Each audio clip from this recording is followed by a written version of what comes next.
I jolted awake, reality blurring with a fever dream. The mysterious voice still echoed in my mind, but a sharp, bursting agony in my arm grounded me. That pain was the proof this wasn't a hallucination. I had truly returned to the past. Back then, Belder's thugs had beaten me into the dirt, but history would not repeat itself, because in the timeline I left behind, I became the ultimate Dark Swordsman. To understand this miracle, we must witness his final stand. On a ruined battlefield, a young soldier gasps for air, knuckles white as he clutches his sword hilt. Hope flickers as he thinks, we survived this long. If we can just fell this monster, humanity wins. But reality is cruel. A sudden strike pierces his chest. He stares down, mind unable to process the fatal wound destroying his body. Clarity hits him like a truck. This is the end. He sees his dying reflection, realizing he will perish as a failure who changed absolutely nothing. He forces his eyes open one last time. It began when the Liquidator, a calamity in flesh, emerged to wipe out civilization. The world assembled a defensive coalition to stop this apocalypse. The vanguard included Brian Miller, the unbreakable shield who once tanked a meteor impact without a scratch. Beside him stood the great sage Bella Albright, wielding magic with the destructive force of an entire army division. There was divine archer Jacob Bloomfield, who sniped a high-tier dragon with a single arrow, and the sword saint Amy White, history's strongest blade. And then there were the extras, the members of the disposable support unit. Soldier Gray Lee knew their true purpose. They were nothing but sacrificial pawns to buy time. The power gap was absolute. Gray knew the graduates from the World Union Academy were elite, but he never imagined the difference between them was an uncrossable ocean. The heroes unleashed a bombardment on the beast, hitting the Liquidator head-on. Lying broken in the dirt, Gray questioned his existence. Did it even matter if the support unit lived or died? He lamented that they had bled and trained just as hard, yet they were nothing. Suddenly, the enemy tanks the Sword Saint's ultimate blow. The monster inspects a scratch on its body. It sneers at the heroine, mocking her effort. "I heard that. Is that all you have?" The Liquidator decides to stop playing games. It charges a devastating area of effect blast, and in an instant, the attack engulfs every hero on the field. The beast floats above the carnage, a god of destruction. Gray, helpless on the ground, witnesses the extinction of hope. The enemy turns, eyes glowing with malice. "Was I just toying with you insects?" Gray realizes the horrific truth. The world's strongest were annihilated in a single strike, and the monster was only having fun until now. Victory was never an option. As his body finally shuts down, he wonders why his consciousness refuses to fade. Why is he still awake after witnessing the end of the world? Suddenly, a voice pierces the void. "I have finally found you." The voice booms, summoning him from the abyss.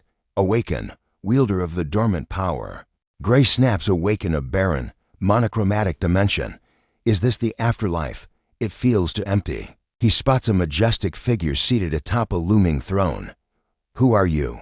The entity speaks calmly. "You are not defeated. Your mortal wounds have been erased." The young man stares at the godlike being, speech failing him. He checks his own body, perfectly healed. "Did you save me?"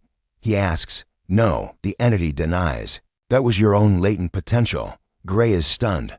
"My power?" The mysterious figure explains. "I cannot analyze it fully, for it is ancient.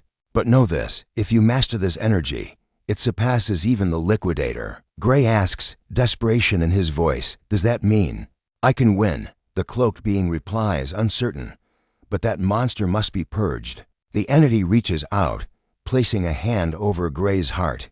"Go forth, young warrior. I shall lend you my strength to ignite your own." Light consumes him. Gray jolts awake back on the burning battlefield. The voice resonates within him. This power is unseen by mortal eyes.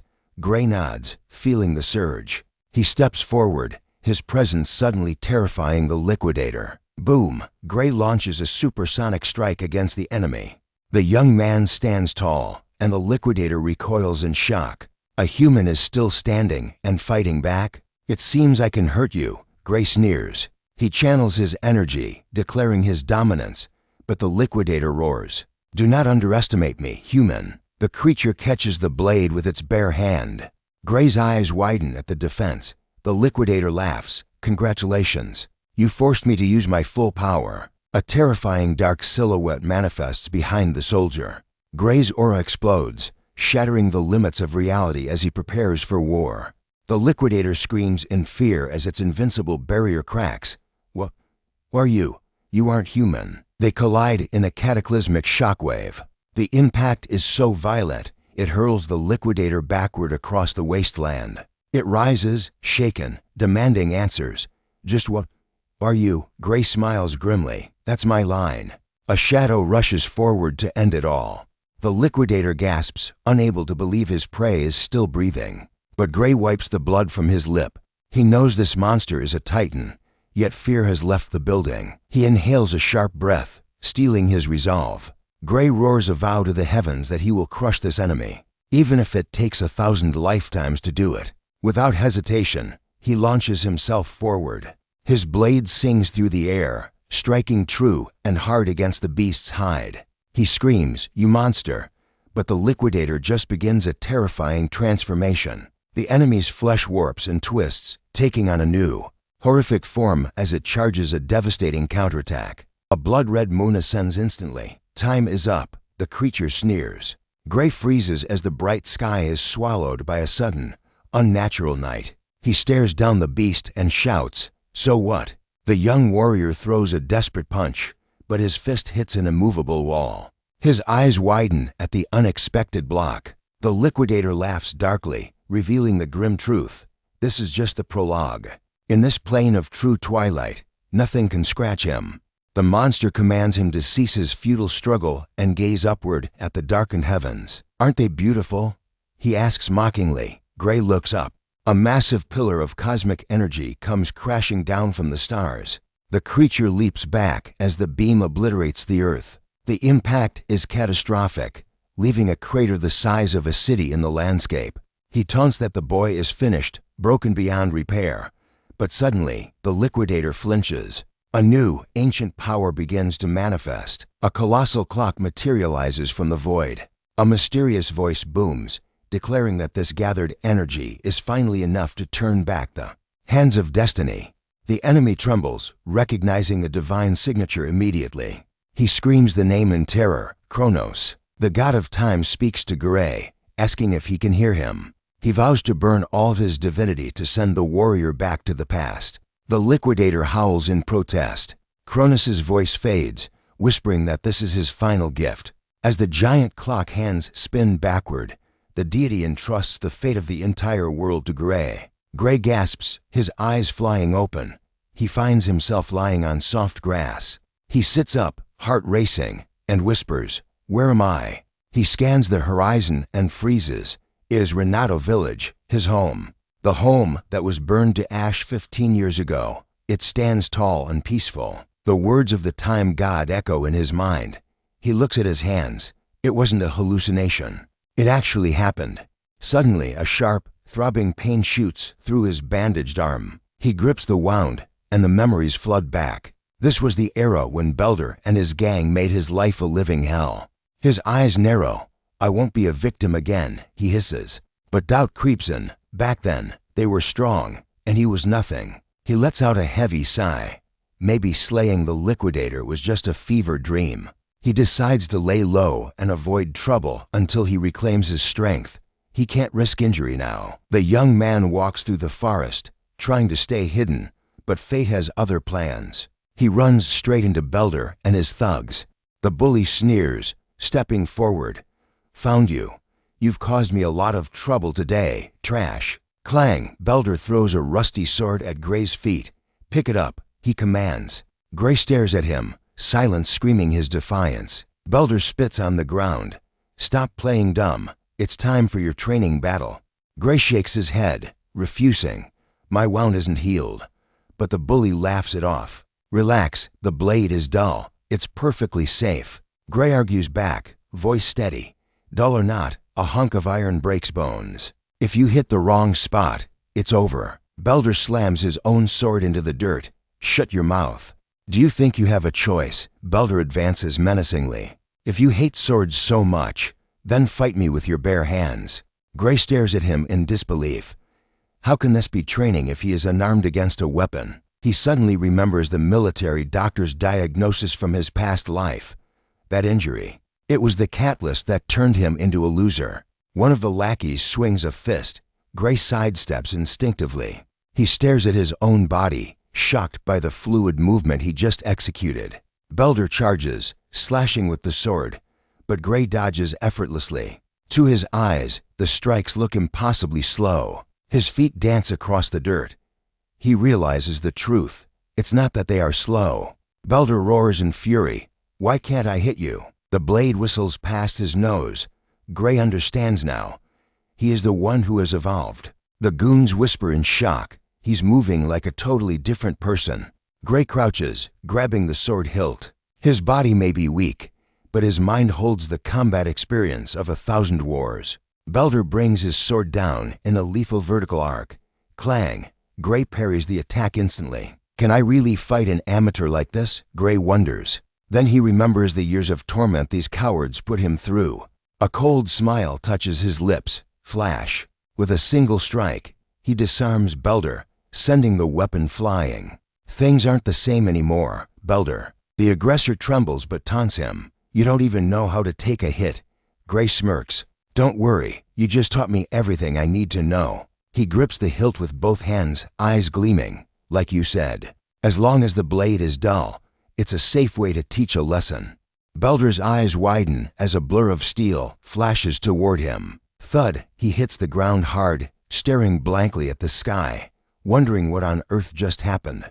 Gray Lee towers over the fallen trash while 3 onlookers watch in stunned silence. He glances at the weapon in his hand, a look of casual boredom on his face. He runs a thumb along the edge completely dull. A cold smirk touches his lips. If this blade had been sharp, Belder wouldn't just be hurting. He would be in pieces. Gray turns his gaze back to his opponent. With a single, fluid motion, he neutralizes the threat before the guy can even blink. The impact sends Belder crashing into the dirt. Gray decides this dull blade suits him just fine. He looks down at the writhing man and asks, "Why are you screaming like a dying pig?" Someone once said a dull sword is safe, like a toy. Gray muses darkly. Wasn't that you who said that just moments ago?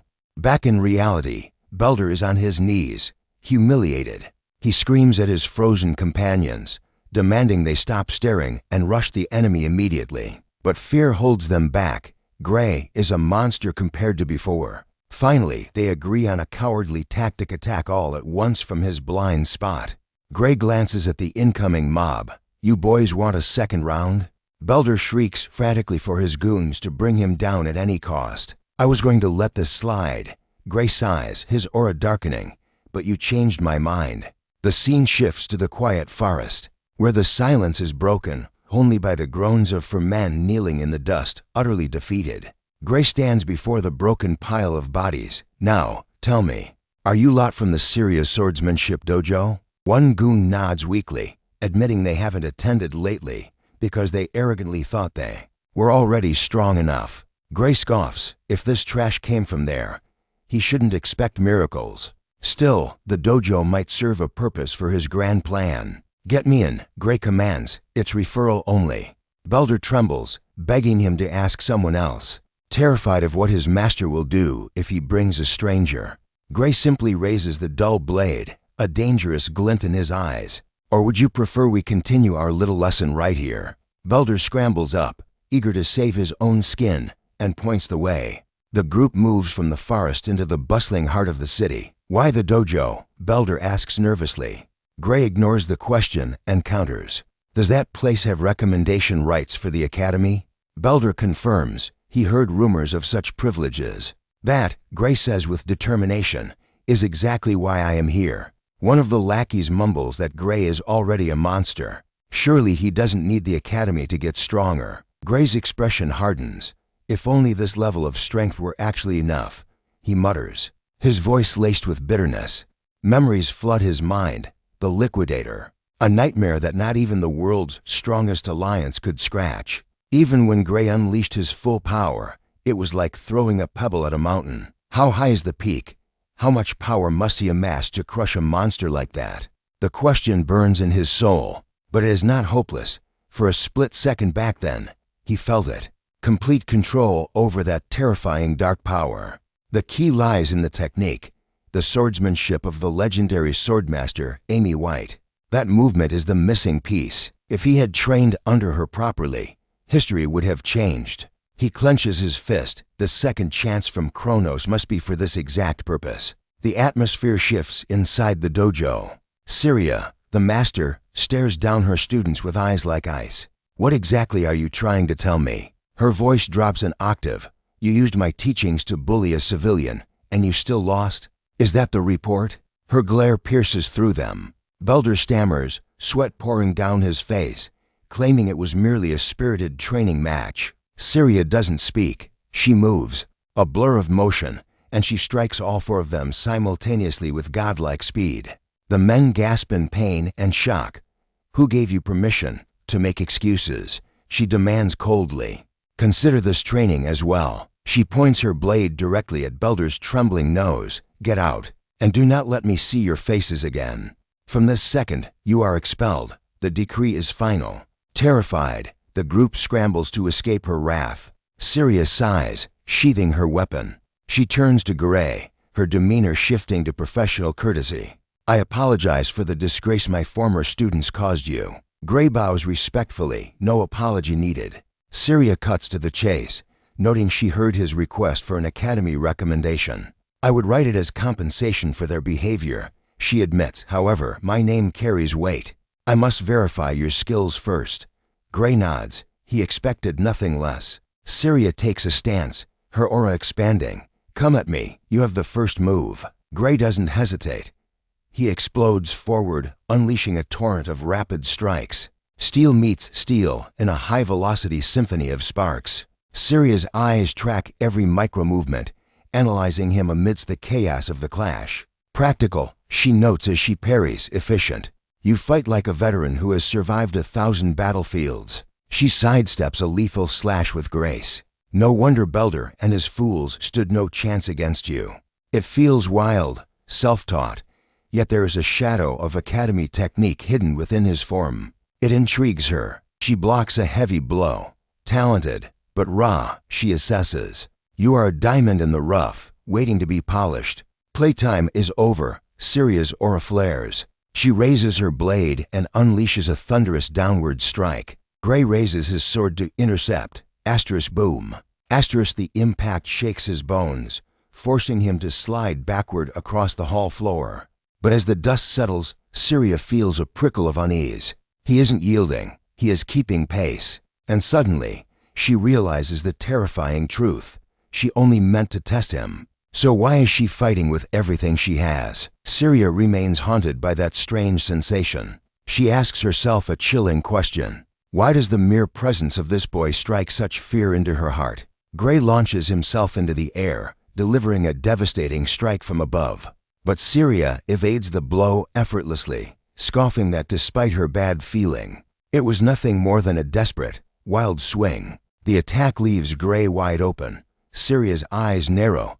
He has finally exposed his fatal weakness.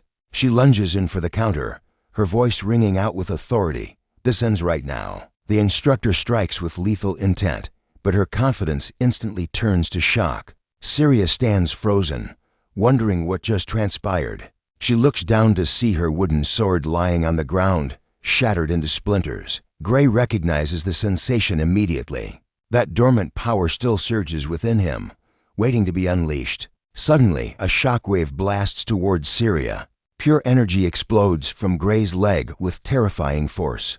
She rushes over, asking what went wrong and if he is injured. Gray realizes his frail body collapsed under the strain of his own power. But he grits his teeth and forces himself to stand, insisting he is fine. His legs tremble, barely holding his weight. He realizes the grim truth. Using that power carelessly could destroy him. The young man weighs his options. Should he reveal the truth of what just happened? Seria pierces him with a questioning gaze, but he decides silence is his best shield. She would never believe in a power he himself cannot control. Gray simply smiles sheepishly, claiming he got a little too excited during the spar. Seria stares at the hilt of her ruined weapon. It should be physically impossible for a novice to shatter it like this. And deep down, she is certain that Gray understands exactly what he did. Gray asks if something is amiss, but Seria senses his reluctance to speak. She wisely shifts the topic, bringing up his request for an academy recommendation. He nods, confirming the rumors that she holds the authority to grant him entry. Seria admits she could easily send him to the Royal Fencing Academy, the kingdom's most prestigious school. However, she delivers a harsh verdict. She refuses to recommend him for that specific institution. The instructor states bluntly that he is not cut out for that place. Gray lowers his eyes, gripping his sword hilt as the painful reality of his weakness sinks in. But Seria reveals his destiny lies elsewhere. She points him toward the World Union Academy. It is not merely the best in the kingdom, but the supreme institution of the entire world. The young man's eyes widen in shock at the mention of that legendary name. He recalls the stories. That is the very hallowed ground where the Sword Saint and other heroes were forged. He wonders if a weakling like him could ever walk those halls. But he quickly concludes it is an impossible dream. Seria cuts through his thoughts, stating he already knows his body is unfit for a swordsman. She explains that while pure skill might survive the Royal Academy, the World Union Academy would chew him up and spit him out. She then probes the core mystery. How did he acquire such transcendent technique within such a frail vessel? Gray silently agrees. He knows that academy is a den of monsters, and a broken body like his stands no chance against them. Then Seria challenges him. Why is he surrendering now? She reminds him that 9 full months remain before the entrance exam. The young man scoffs that it is only 9 months. She admits the time is short, but Seria looks him in the eye and asks for his absolute trust. Her expression hardens as she asks the ultimate question. Is he prepared to endure pure hell for the next 9 months? Gray stares at his trembling hand and admits he hates the idea of suffering. But he clenches his fist, determination burning in his eyes, and declares he will do whatever it takes. The young man bows, asking for her guidance. With a terrifying smile, Seria replies, "That was an excellent answer." She cracks her knuckles, the sound echoing like a gunshot. Gray flinches at her gesture. With a predatory grin, she announces that his torture training begins this very second. Days bleed into weeks as Gray endures a nightmare regimen. He is forced to consume alchemical concoctions and train until his bones scream for mercy under Seria's watchful eye. The young man pushes past his limits again and again. 8 months later, Gray emerges transformed, his physique carved from stone. Seria inspects her handiwork, noting that he has built a body worthy of a warrior. She declares that her work is done. She has nothing left to teach him. She urges him to step into the world with his head held high. He protests that the exam is still a month away, but she insists he leave early to acclimate, shoving a heavy pouch of travel money into his hands. Gray questions the rush, refusing to accept her charity. He accuses her of trying to chase him out of the village. Seria dismisses his concerns, claiming he is simply overthinking things. Then she drops the bombshell. An ogre nest has been discovered nearby, and the village defenses are practically non-existent. Gray confirms he knows about the threat, but Seria lies smoothly, assuring him that the royal capital has sent reinforcements, and there is no cause for alarm. She smiles warmly, telling him to focus solely on his exam and leave the village matters to the adults.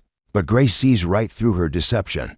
He knows no help is coming. His memories scream the tragic truth. His master will die fighting the ogres alone in a desperate bid to save a village destined for destruction. He hides his knowledge and simply nods. The young man accepts the coin pouch, offering her his deepest gratitude. With a bittersweet smile, he bids his farewells and turns to leave. Seria watches his back as he walks away, perhaps for the last time. She whispers a prayer for his success. The moonlight casts long shadows as the night deepens around her. Deep in the forest, the trees bear the scars of a violent struggle. Seria examines the fresh tracks, confirming her worst fears. The scouts were right. Seria traced the monstrous footprints deep into the trail, stating her destination was just within reach. Suddenly, her gaze snapped upward, locking onto a familiar shadow. "And just where do you think you are going?" Perched casually on a high tree branch, Gray looked down with a smirk. "Master." Seria blinked, completely taken off guard to find her student waiting for her. "Why are you here?" she demanded. "You should be halfway to the academy by now." Gray leaped from the canopy, landing light as a feather. He didn't answer, instead throwing her own words back at her. "Didn't you say the royal capital was sending a squad to handle this ogre nest?" Seria sighed, admitting the truth. They couldn't come. An emergency pulled them away, she explained, her eyes hardening with resolve. "So I decided to handle it myself. According to the scout reports, I am more than enough to crush this nest." The instructor broke down the threat level. "The chieftain is merely an elite ogre." She gestured forward. "The nest holds 40 to 50 monsters. The number of minions will be annoying, but manageable." Gray narrowed his eyes. He knew an elite ogre wasn't terrifying for its brute strength alone. No, the true horror of that creature lay in its terrifying intelligence and command over others. Charging solo into an encircled army was a death sentence. The young man was certain of one grim reality. If his master walked into that darkness alone, she would never return, and the village would drown in blood. He had seen this tragic future with his own eyes. Desperate to change fate, Gray pleaded, "Let me go with you." But Seria shook her head, stubborn as ever. "No, I told you, I can handle this." He stepped closer, voice firm. "I need real combat experience, Master. Or do you think I am just a burden who will get in your way?" A knowing smile touched her lips. "Don't play dumb.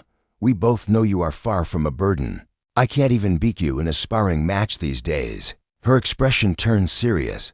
"But a real battle is different.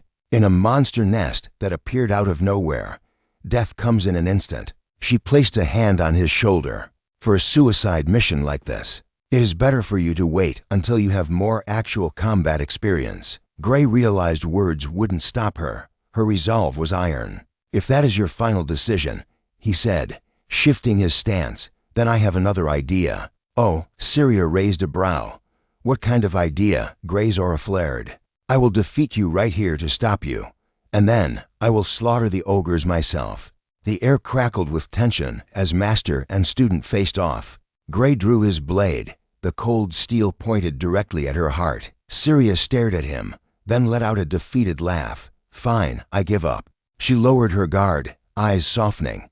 "But promise me one thing, no matter what happens. My student must come back alive." "That was my plan from the start," Gray replied, sheathing his weapon. "And Master, don't you dare get defeated either." With their pact sealed, they vanished into the forest shadows together. They reached the edge of a massive ravine, the dark maw of the ogre nest waiting below. Seria scoffed at the sight. Building a nest in a place with no escape route. "These beasts are dangerously confident." "It means we can't escape either," Gray countered. "Against intelligent monsters, we must be paranoid." Seria nodded, scanning the treacherous terrain. "I don't see the chieftain," Seria whispered, eyes darting. "He must be hiding in that main tent. Let's call the herd before he shows his face." She issued her command. "Gray, you eliminate the targets on the flank. One by one. I'll take the other side," his master declared. "Understood," Gray replied. The plan was set. Seria gave the signal, and they descended like hawks. An ogre spun around, sensing the killing intent, but it was too late. Seria was already upon it, blade screaming through the air. Flash with a single, surgical strike. The first beast fell, but the thud alerted a nearby guard. It roared, signaling the entire camp. The horde of ogres stampeded toward them, a wall of muscle and rage. Gray didn't flinch. He drew his sword and dove straight into the chaos. He decapitated the vanguard in one fluid motion. Blood sprayed as Gray danced through the enemy lines, cutting down ogre after ogre with terrifying efficiency. Seria was a whirlwind of destruction on her side, carving a bloody path through the ranks. Master and student fought as one entity, a symphony of steel and death felling every monster that dared approach. Silence fell. They stood alone amidst a sea of corpses. "Not bad," Seria praised, catching her breath. "Stay focused," Gray warned, his instinct screaming. "The real battle hasn't even started." Something felt wrong. The ogres were pathetic, too weak. Gray realized his master could have easily slaughtered this lot solo. unless the Reaper was still waiting. From the pitch-black darkness of the main tent, to glowing eyes snapped open. A crushing pressure descended on the battlefield. Gray felt his blood run cold and overwhelming power was rising from the shadows. Horror struck him. He whipped around to Seria. "Run! We need to leave, now." Before she could process the confusion, he shoved her hard toward the exit. "Don't argue. Just go." Sensing his genuine panic, Seria obeyed. They scrambled up the slope, retreating from the slaughter. Gray took point, constantly glancing back with a look of pure dread. Boom! The ground shook as an elite ogre slammed down, cutting off their escape route. Seria raised her blade. "The elite ogre, that must be the chieftain," she shouted. "No." Gray screamed, his voice cracking. "That is not the boss." From the darkness behind them, a nightmare stepped into the light. The true monster unleashed a roar that shattered the eardrums and shook the very earth. Even the other ogres froze in fear. "What in the heavens is that?" Seria gasped. She realized instantly this was something far beyond a simple elite. Gray grit his teeth, naming the despair. "It's an ogre general." The creature revealed itself as the true lord of the nest. It sat upon a throne of stone, looking down at the intruders like insects. Seria's face paled. "A general, we can't kill that thing alone." She swallowed her fear, tightening her grip on her sword. "We have no choice," his master roared, charging straight at the impossible odds. "We fight our way out, or we die trying." Seria launches herself into the fray. Steel screams against steel as her blade clashes with the ogre general's massive weapon. She instantly resets her stance, eyes locked on the target. The beast is fast. He dodges and counters with a vicious side slash. Seria manages to carve a deep wound into his flesh, but as she lands, her eyes widen in horror. It's impossible. The gash on the ogre general's chest is already knitting itself back together. Before her very eyes, Gray realizes the grim truth. The general's ear-splitting roar isn't just noise. It's a command that surges strength and recovery into his army. Suddenly, Seria is fighting for her life against just one empowered monster. But Gray isn't finished yet. With lethal precision, he cuts down one of the frenzied beasts. He turns to his master, his eyes burning with resolve. He tells her he's trusting his back to her. All she needs to do is buy him a few precious seconds. Seria demands to know his plan. The young man's answer is cold and simple. There's only one path to victory. He must slaughter the monster commanding this horde. Grayly blocks a crushing strike. He clicks his tongue in annoyance as the creatures try to flank him like a pack of wolves. He unleashes a devastating spinning slash, clearing the space. But there is no respite. Another ogre charges in, a massive axe raised high. Gray needs to massacre every enemy in his path. But as his blade meets the monster's iron-hard skin, it shatters into useless shards. Ordinary steel cannot pierce these strengthened beasts. He doesn't hesitate. Pulling a fresh blade, he parries the next lethal strike just in time. That was his spare, but he knows it is living on borrowed time. Suddenly, Jacob Bloomfield shouts and hurls his own weapon through the air. Gray snatches it from the air, a perfect catch. He thanks his ally, now wielding dual blades. But against this ocean of enemies, it might not be enough, just for the general and the ogres standing in his way. He tightens his grip and declares that this will have to suffice. Like a streak of lightning, the young man charges the ogre general.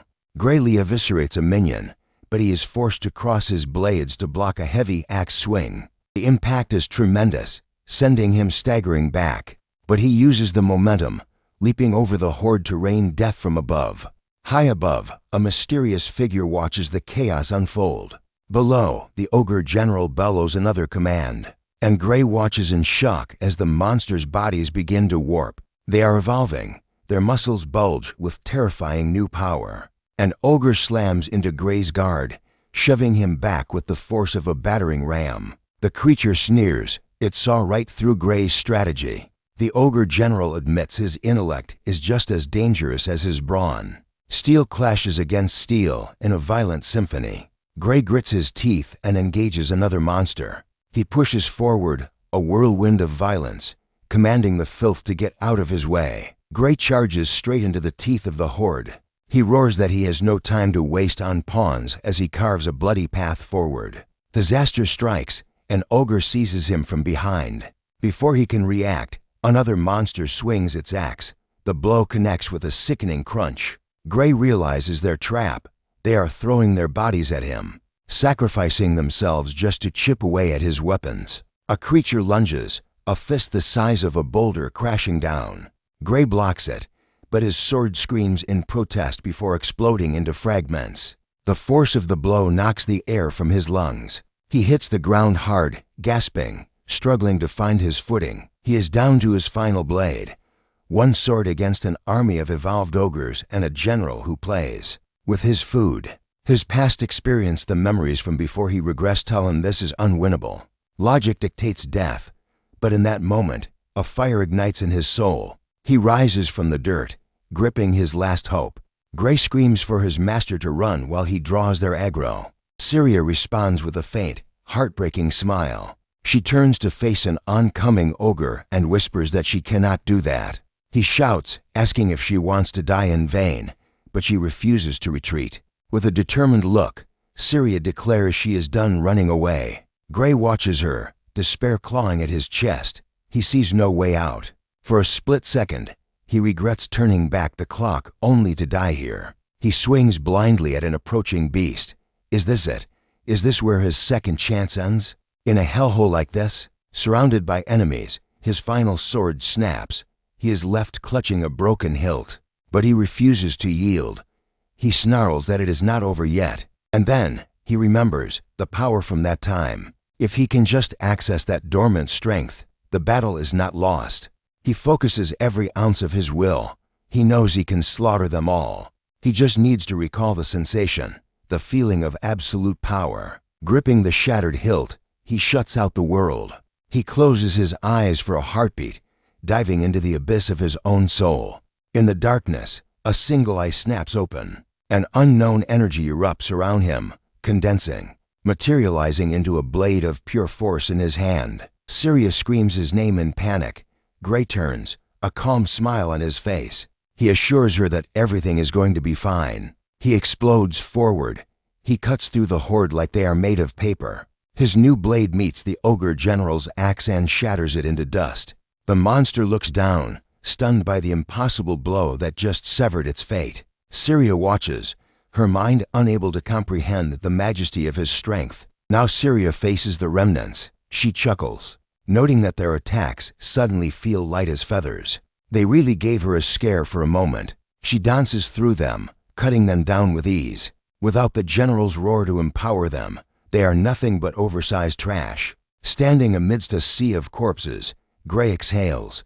They somehow survived the nightmare. He apologizes for destroying her sword, but Seria shakes her head. He saved her life. That is all that matters. She touches his hand, desperate to ask about that mysterious power. But before the words can leave her lips, Gray's eyes roll back. He collapses to the ground as Seria screams his name in terror. Gray snapped awake in a realm of nothingness. Darkness stretched infinitely in every direction, save for a single, imposing structure looming ahead. A massive door, bound by heavy chains, stood silently before him. Asterisk clang, asterisk the chains shattered into dust, their ancient seals broken in an instant. The heavy doors groaned open, revealing the abyss within, leaving him to whisper, "What is this place?" An overwhelming pressure crushed the air as a colossal eye opened from the shadows. Gray recognized this aura immediately. A dangerous thought crossed his mind. If he opened this door fully, would that forbidden power be his? He hesitated, his heart pounding against his ribs. Instinct screamed at him, forcing him to take a step back. Suddenly, a terrifying vision assaulted his mind, a skeletal monstrosity, a harbinger of doom. He made his choice. He would not approach the door. He could not explain the logic, but his soul screamed a singular certainty. If he accepted this power now, in his current state, he would be consumed and defeated for all eternity. A wise decision, a mysterious voice echoed through the void. Gray's eyes snapped open in the real world. He shot up in bed, lungs gasping for air as cold sweat drenched his skin. A familiar face leaned in. "You're finally awake," Seria said, relief washing over her features. "Where am I?" he rasped. Seria explained softly, "You're in the village infirmary. You've been out cold for 5 whole days." Gray rubbed his temples. 5 days. I must have pushed my body past its limit. Seria scoffed, shaking her head. "Pushed too hard doesn't even begin to describe the madness you pulled off. Is your body okay? Can you move?" she asked urgently. Gray tried to clench his fist, but his right arm hung limp and lifeless. Panic set in. Without strength in his dominant hand, how could he ever hold a sword again? His gaze fell upon his bandaged limb. Beneath the wrappings, strange, glowing markings pulsed faintly on his skin, a brand of the power he had unleashed. "It's not moving well, is it?" Seria observed grimly. "No." Gray grit his teeth, straining uselessly. "I can't gather even a shred of strength." "Just as I feared," she sighed. The bones themselves took a massive hit. "It won't heal anytime soon." Gray stared in shock at the severity of the damage, yet oddly, he felt zero pain. "We treated the worst of it with a high-grade magic potion," Seria revealed, her eyes serious. Gray's jaw dropped. "A magic potion? That costs a fortune." Seria waved off his concern. "Don't worry about the gold. The village chief provided it personally." Confusion clouded Gray's mind. Why would the chief waste such a priceless treasure on a nobody like him? "What are you talking about?" she asked, incredulous. "Gray, you are this village's hero." Her declaration hung in the air, leaving him completely speechless. Suddenly, the door burst open. The village chief rushed into the infirmary, breathless and shouting, "Gray, you're awake." Gray tried to bow. "Chief, thank you for the potion." But the old man cut him off, shaking his head. "No, lad. We are the ones who should be kneeling to thank you." The chief's voice trembled. That was an OGRE general. A calamity that even the combined armies of neighboring cities couldn't stop. "If you hadn't defeated that monster, this village would be ash and bone." The chief declared passionately, "The infirmary, the potion, Seria, all of us. We only exist today because of you." The 2 warriors sat in silence, letting the weight of the old man's gratitude wash over them. "You're exaggerating," Gray muttered humbly. "I am not," the chief insisted. "You, of all people, should know the truth." Gray looked away, his gaze drifting to the window. A flash of a nightmare seared his mind, memories of this very village engulfed in flames, screaming under a blood-red sky. He remembered it clearly, in the timeline before his regression. The OGRE general had wiped this place off the map. Fate had been rewritten. "If you still doubt your worth, I can list every deed," the chief said, wiping a tear. "But tell me, is it true you intend to take the entrance exam for the World Union Academy?" Gray went silent, the reality of his schedule crashing down on him. He had intercepted the ogre 1 week before the exams. He had been in a coma for 5 days. That meant only 2 days remained before the deadline. "It's a 3-day march on foot," Gray calculated rapidly. "But with a fast horse, I can make it in 1. He turned to the old man. "Chief, I'm sorry to ask, but could you lend me a steed?" The chief grinned, a twinkle in his eye. "I knew you'd ask. I've already had the finest stallion in the village saddled and ready for you." Seria smirked, crossing her arms. "If you hadn't woken up today, we were planning to strap your sleeping body to the saddle and ship you there ourselves." Gray pushed open the door, squinting as sunlight flooded his vision. But as his eyes adjusted, he froze. A sea of villagers stood waiting, eyes fixed on their savior. A roar of applause erupted. "Good luck on your exams. Show them who you are. You have to pass, hero." Amidst the cheers, a villager stepped forward, holding out a heavy object with trembling hands. "Please," he said, "accept this small token." Gray took the small, heavy pouch. "What is this?" The man smiled warmly. "It's not much, but everyone in the village pitched in. We heard the registration fee for the World Union Academy is astronomical." Gray looked at the coins, then at the hopeful faces surrounding him. A genuine smile broke across his face. Thank you all." Standing by his horse, Gray's expression darkened slightly. "It'll be hard to show my face here again if I fail." Seria laughed softly. "Don't be stupid." She looked him dead in the eye. "There isn't a single candidate at that fancy academy who could take down an ogre general solo. You're in a league of your own. But my right arm," he muttered, looking at the useless limb. Seria raised an eyebrow. Does your left arm still work? Gray clenched his left fist.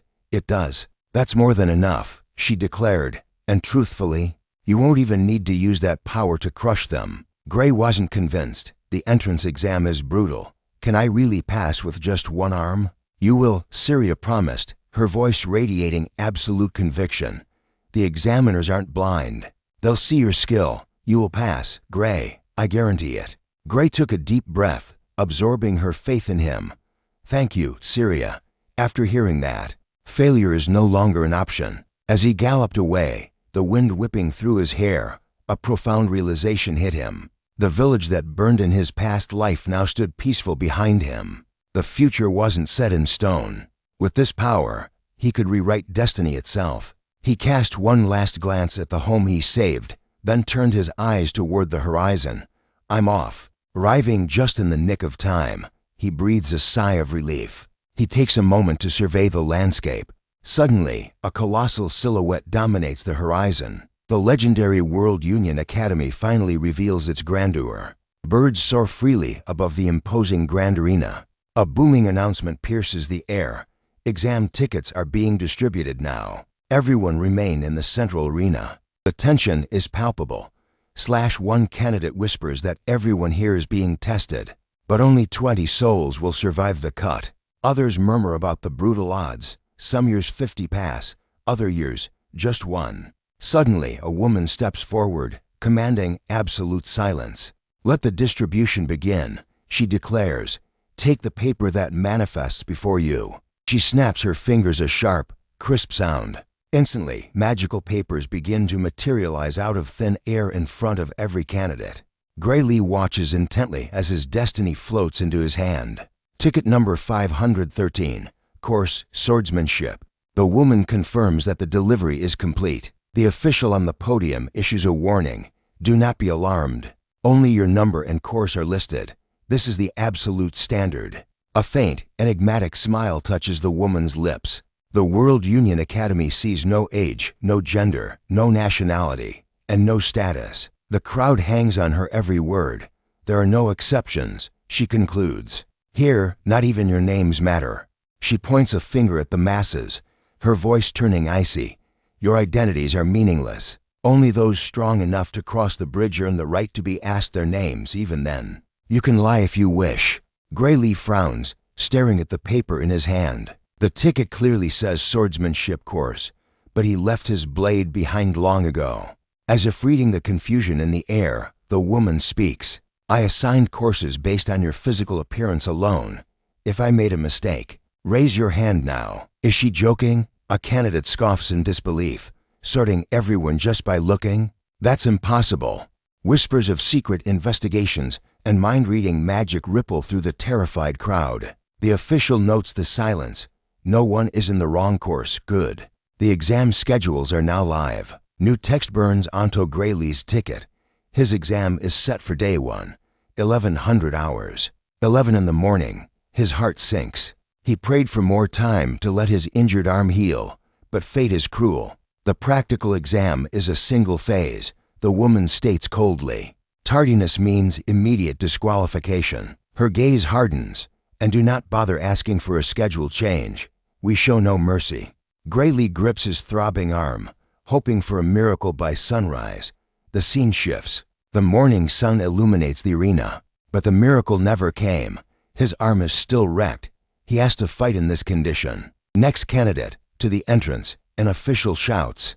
Gray Lee takes a deep breath, forcing down the panic. He tests his limbs. Left arm, functional. Right arm, barely moving. He can't win with brute force. He decides to use the remaining seconds to analyze the examiners. Every twitch. From the sidelines, he studies the duel. The examiner stands like a statue, letting the opponent move first. The student in the ring agrees and takes his stance. Sword raised high, the student charges. He unleashes a strike, but it's intercepted instantly. The examiner's blade stops the attack cold. Not yet. The student screams, pouring more power into the clash. The examiner holds firm, immovable as a mountain. The student's desperate face reflects on the cold steel. Then the shift happens. The examiner pushes back smooth, fluid, unstoppable. With one casual motion, He deflects the weapon and prepares the end. BAM! The examiner slams the candidate into the ground with a single blow. Exam over, he says flatly. The defeated student retrieves his weapon in shame. Graylee watches the brutal efficiency in silence. The student closes his eyes, crushed by defeat. Number 513. The voice booms. Graylee steps up, ready for combat. Just like before, the examiner waits. Make your move. He signals. Graylee nods. He raises the sword, his mind drifting to the past, to *her* teachings. The sword is not swung by arms alone, she had said. He steps forward. Channel the power of your entire body. Her voice echoes in his mind. He ignores the pain in his right arm. He summons strength from his legs, his core, his very soul. Graylee unleashes a sideways slash. The execution is messy. Moving the sword without arm strength is a nightmare. But the examiner barely reacts in time. Graylee's eyes widen as he sees the instructor's blade up close. A realization strikes him like lightning. The examiner's movement is slow. Gray steps in, launching his next attack. This examiner has raw power, sure, but compared to his master's godlike technique, this is nothing but child's play. A realization struck him like lightning. Raw strength wasn't the answer. He could only bridge the gap if he relied on the swordsmanship she had taught him. Determination hardened his gaze. Graylee didn't wait. He exploded forward, unleashing a storm of rapid-fire strikes. The examiner buckled under the pressure. Clashing steel rang out. Gray realized the truth: this opponent wasn't as invincible as he seemed. His master's words echoed in his mind. You will pass. Sparks flew as their blades collided with bone-shaking force. Gray pressed the advantage, relentless. The thought took root: he could actually win this. The air screamed with the fury of their exchange. He had dissected the examiner's style perfectly. The instructor's defense was cracking, his blade trembling under the assault. But the examiner retaliated. A heavy strike sent Gray sliding back, the impact rattling his bones. The power gap was undeniable. Winning with one arm seemed impossible. Yet, he noticed something: the examiner's movements were growing sloppy. It was time to gamble. Gray taunted his opponent, daring him to strike. The bait worked. The examiner charged with a wild, wide swing. Gray smirked at the fatal opening. He slipped past the blade, ready to end it. A wide swing leaves the biggest target. The examiner's sword slammed uselessly into the dirt. Gray claimed the blind spot. Power didn't matter now. He raised his blade to strike from behind the finishing blow. Halt! The command froze the arena. Graylee's blade hovered just inches from victory. Was it over? Too soon? The official's voice shattered his hope. Time limit reached. The match was declared a draw. Gray's heart sank. A draw meant failure. His knuckles turned white around the hilt, but he swallowed his pride. He accepted the result, knowing he had given everything. As he descended the stairs, reality set in. If he couldn't even beat an examiner here, the path ahead was shrouded in darkness. He would return next year, fully healed. Gray turned back to the arena and bowed in gratitude to his opponent. 1 week later at the Grand Academy, the atmosphere was heavy in meeting room 53 of the World Union Academy. An elder broke the silence. The exams are concluded. What are your thoughts on the candidates? A board member sighed, rubbing his temples. We need to split the workload next year. This process is far too inefficient. Another member shot back. We cannot prioritize our comfort over discovering true talent. The chairman steered them back. Focus on the students, not the system. Let us review the swordsmanship course results. Data illuminated the room. Who made the cut? He asked. The instructor clarified. Defeating the examiner was an automatic pass. Others were judged on the quality of their performance within the time limit. Beyond the victors, 3 stood out. Candidates 5, 217, and 793. Accept only the elite, a counselor advised. The rest will only fall behind. Silence signaled their agreement. The elder nodded solemnly. Then the list for the swordsmanship course is final. Wait! A sharp voice cut through. The red-haired woman spoke up. What is your assessment of candidate 513? The examiner who fought Gray smiled knowingly. Another member chuckled. Ah, that little die. He nearly had it, the man admitted. but relying on cheap tricks won't save him in the real world. Another instructor chimed in. His technique was flawless, however. He lacked raw power. He was overwhelmed from start to finish. The leader waved his hand dismissively. Then he is rejected. The board members smirked, satisfied with their logic. The red-haired woman scoffed. So many eyes, yet none of you can see? If you're this blind, perhaps this council is a waste of time. The next day, the city came alive beneath the shadow of the great clock tower. Grayly clutched his ticket, number 513. The announcement boomed. Successful applicants will now be revealed. Only 6 have passed. Gray braced himself for the verdict. Magic ignited. Tickets burst into flames as numbers 5 and 217 were called. Then 432, 515, 753, and 925. The voice thundered. These form the 6 candidates accepted into the swordsmanship course. Selected candidates, cross the bridge immediately to finalize your enrollment. Gray looked down. His ticket remained cold and untarnished. Cheers erupted around him, but he felt only the crushing weight of failure. Suddenly, the speakers crackled again. Announcement for the Divine Eye Special Admission. A name was called. Candidate 513. Gasps swept through the crowd. Gray's ticket suddenly flared with light. He stared in disbelief. Did he pass? I can't believe it. A bystander whispered in awe. The Divine Eye Special Admission. It has happened again.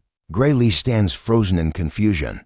A backdoor entry? That is the first time he has heard such a ridiculous rumor. A nearby woman whispers venomously that the academy is rotting from the inside. The words dig into his pride. He reflects on the accusation. Did he really sneak in through the shadows while others fought for their spots? Impossible. He has 0 connections. He wonders if his master pulled strings behind the scenes, but she never breathed a word of it. Suddenly, an elder's voice booms, scolding the students for disrespecting the Divine Eye admission. The old man declares with conviction that the Divine Eye is a sacred category, a forge that has hammered out heroes for over 100 years.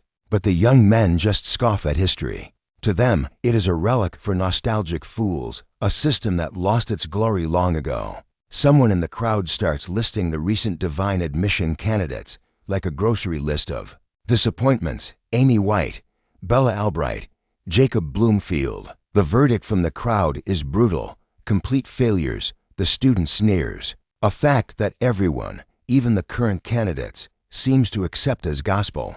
Holographic images of Amy and Bella flash in the air, followed by the face of Jacob Bloomfield, displayed like criminals on a wanted poster. Gray's blood runs cold. He realizes the truth. These failures were the vanguard who fought the Liquidator. Now, he wonders if his name is destined to be dragged through the mud alongside theirs. An announcement cuts through the tension. The entrance ceremony begins in 30 minutes. All students must assemble in the square before the main office immediately. The students scramble to change. They don the new uniforms, the heavy emblem of the academy pressing against their chests. Graylee merges with the flow of freshmen, walking toward the meeting place with a storm brewing in his mind. Confusion ripples through the group. A student asks if they are lost because the square is completely empty. There is nothing here but dust. Suddenly, a man steps out of nowhere, approaching the bewildered group. He offers a casual apology, blaming a small delay in the setup. He gestures nonchalantly to the students, "Move aside." He commands, "You are standing exactly where the stairs need to go." The man steps onto the specific coordinate and nods, "Perfect." The students just stare, having no idea they are standing in the blast zone of a high-level spell. Everything is ready, the man declares. He slams his palm against the earth. Instantly, a massive magic circle ignites, searing the ground with light. The earth groans and obeys. Enormous structures erupt from the soil. The students gasp in terror and awe as a grand hall with majestic staircases materializes. From thin air, the mage dusts off his hands as if he just built a sandcastle. "Sorry for the wait," he says. "Sit wherever you like."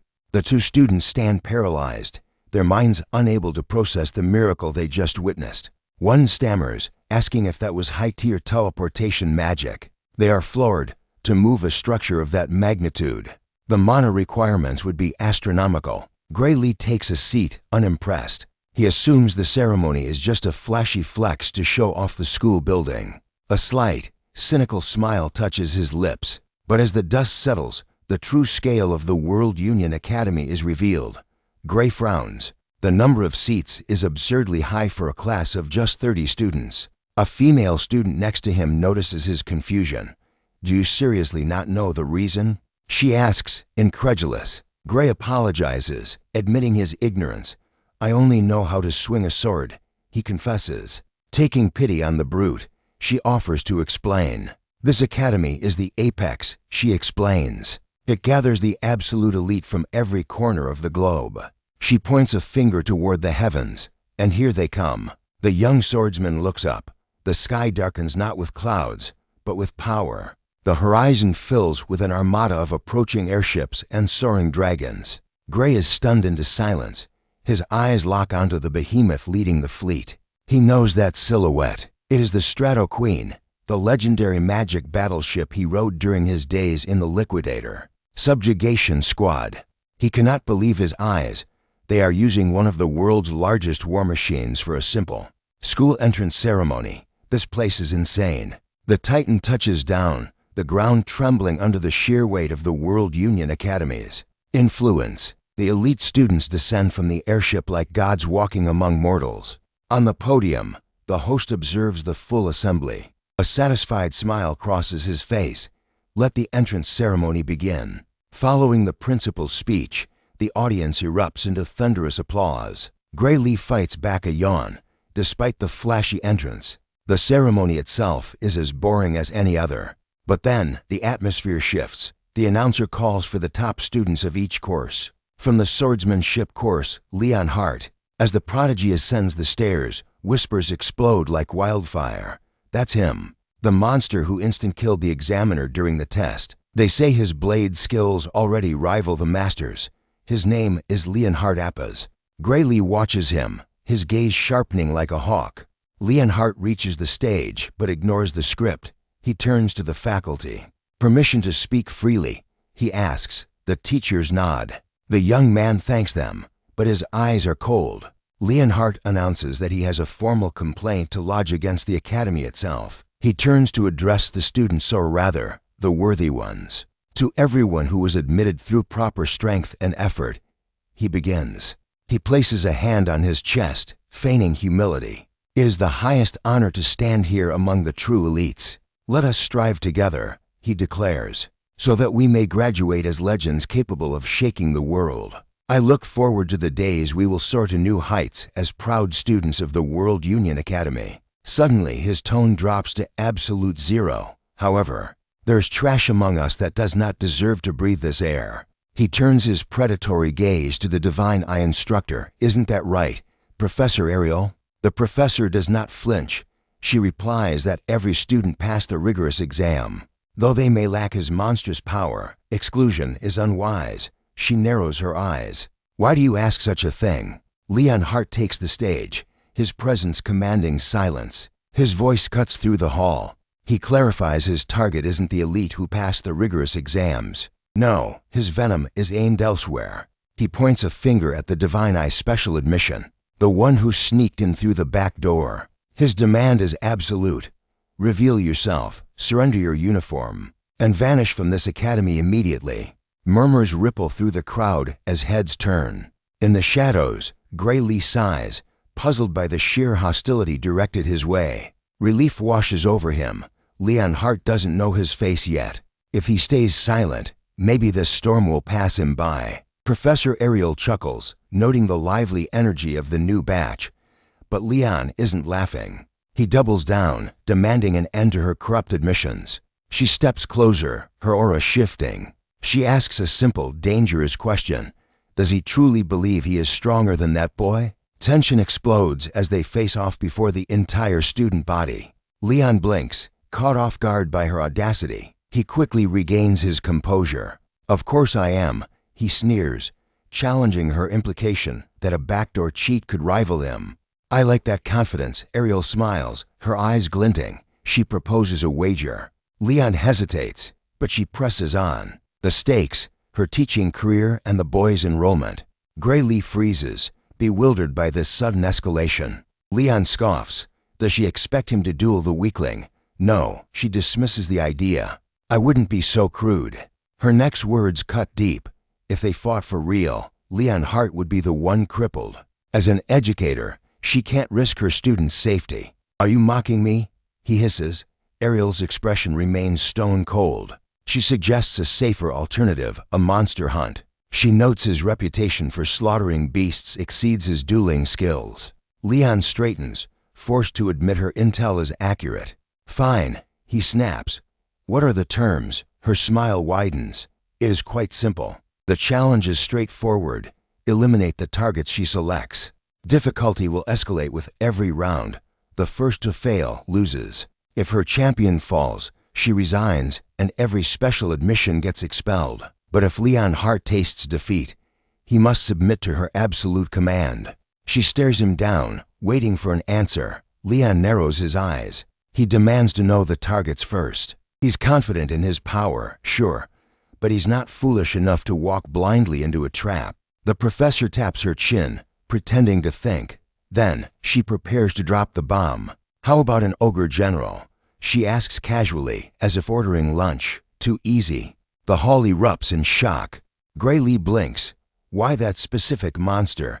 On stage, Leon slams his fist down, shaking the podium. That's suicide for a solo fighter. He roars. Ariel waves a hand dismissively. Not today, she soothes. I'm giving you a 1-year deadline. Leon isn't buying it.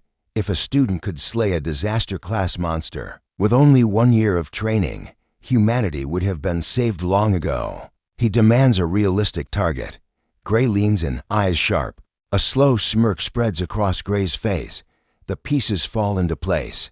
You picked an impossible target to force a draw, Leon accuses. Ariel counters instantly. Fine. If it's a draw, you win. She lays it all out. If the special student fails to kill the ogre general, she packs her bags, and the trash gets expelled. She nods firmly. The trap is baited. Leon stares at her like she's lost her mind. It's a guaranteed victory for him. Any more complaints? She asks. It has to be a full-strength ogre general. He insists. No wounded stragglers. She smiles angelically, naturally. Mana swirls as she materializes a quill and a glowing scroll. The terms are set in magic. Sign if you dare.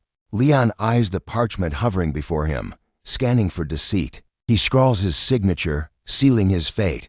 Do you truly believe he has a chance? Leon mocks. She shrugs. Who knows? With that enigmatic reply, the professor turns on her heel and descends from the stage. The faculty whispers, "Is this just an elaborate retirement plan?" One muses. She is past her prime, after all. Gray Lee watches the ink dry. The bet is live. A thought strikes him. Does the ogre general he slaughtered asterisk before asterisk enrollment count? Suddenly, Professor Ariel's gaze locks onto him across the crowd. Realization hits him like a truck. The game was rigged from the start. She brings a finger to her lips in a hushed gesture. Gray smirks. She plays dirty. The drama fades as another professor steps up, book in hand. Magic Fundamentals starts now. Surprised to be studying on day 1, he barks. Elite students cannot afford to waste a single second. He opens his tome, and the real lesson begins. It was time to learn the essence of power. The professor's voice commands the room as he explains the fundamentals. He speaks of the invisible energy coursing through their bodies, waiting to be unleashed through magic circuits. Gray Lee breathes a sigh of relief. He can actually follow this lesson, thanks to the identical lectures he endured back at the training camp. But then, the cold reality hits him. His real problem isn't the coursework, it's the student sitting nearby. He's stuck in the same class as the elite Lenhart. He prays to stay invisible, desperate to hide his status as the Divine Eye special admission. But fate has other plans. The professor's gaze snaps to him like a hawk. The teacher barks at him, scolding the young man for letting his attention wander less than 5 minutes into the session. Gray freezes and stammers an apology, genuinely shocked that the professor picked him out from the very back row. The professor slams his book shut. Since Gray looks so confident, the teacher challenges him to prove his worth. Can he even wield basic magic? Gray tries to deflect. arguing that since this is the swordsmanship course, being magically inept shouldn't matter. But the professor cuts him off sharply. In a real battle, a swordsman who can't coordinate with a mudge is as good as dead. Even if he only wields a blade, understanding the flow of magic is non-negotiable for survival. Gray realizes the lecture matches the training camp perfectly. A thought crosses his mind. Will the spell they're learning today be the same too? Is it the other projectile? Gray asks. The professor confirms it with a nod, asking if he can cast it. Gray suppresses a smirk. He knows this one. A wave of relief washes over him. That hellish torture he survived at the training camp wasn't in vain after all. But the professor craves a spectacle. He turns to the class ace, Lenhart, and asks if he can also demonstrate the other projectile. Lenhart stands up, radiating confidence. Of course I can, he replies without hesitation. The elite student adds that he mastered magic long before entering the academy. He glances at Gray with a sneer, asking if it's fair to pit a pro against a novice. The professor waves off the concern. Don't hold back, he commands. It's just a basic projectile. Nobody is going to die, probably. Then, the professor drops the bomb. Meet Gray Lee this year's Divine Eye admission. Lenhart's eyes widen in shock. The atmosphere shifts instantly. Every head in the classroom whips around to stare at Gray. Gray turns pale, his cover is blown. The professor smirks, enjoying the chaos he just caused. Lenhart steps forward, eager to put this special admission in his place. Come down here, Lenhart orders, ready to show Gray the brutal reality of the academy hierarchy. The showdown is inevitable. Gray steps into the arena. The professor raises a hand, instructing them to fire their other projectiles on his signal. Gray swallows hard, bracing himself. He's only practiced magic for a few days. He knows he might not walk away from this unscathed. As the duel begins, Lenhart charges his energy, determined to display the massive gap in their power levels. Gray focuses his aura, realizing he has no exit strategy. He grits his teeth and decides to dump absolutely everything he has into one shot. Asterisk boom, asterisk Gray releases a massive sphere of energy. The entire room shakes as the students gasp, jaws dropping at the sheer scale of the spell. Gray blinks, recovering from the recoil. I'm fine, he mutters. The professor watches silently, seeing the student compose himself as if nothing happened. The teacher surveys the damage. The protective barrier is trembling, barely having contained the devastating impact of the blast. Slowly, the professor turns to Gray Lee, his voice trembling. How did you conjure a projectile of that magnitude? Gray stares at his own hand, confused. That felt weak. He thinks aloud. It was different from what he was used to. It didn't feel right. His mind races. Is the military-grade magic from the subjugation squad fundamentally different from what they teach at the academy? Did I use the wrong spell? Gray asks nervously. No, the professor whispers. It was an ether projectile, but the quality was impossible. That wasn't ordinary energy. The professor explains, eyes wide. That was super compressed ether. Gray blinks. He's never even heard that term before. The professor reveals the terrifying truth. That is a level of power control that even the academy instructors struggle to replicate. Whispers erupt among the students. With the Divine Eye, he belongs in the magic course. But Gray knows the truth. It's not talent, it's something else. He remembers the squad. Every spell there felt heavy like this. He had always assumed he was the defect for finding it so hard. Gray shrugs, casting a small spark. With enough practice, anyone can do this, right?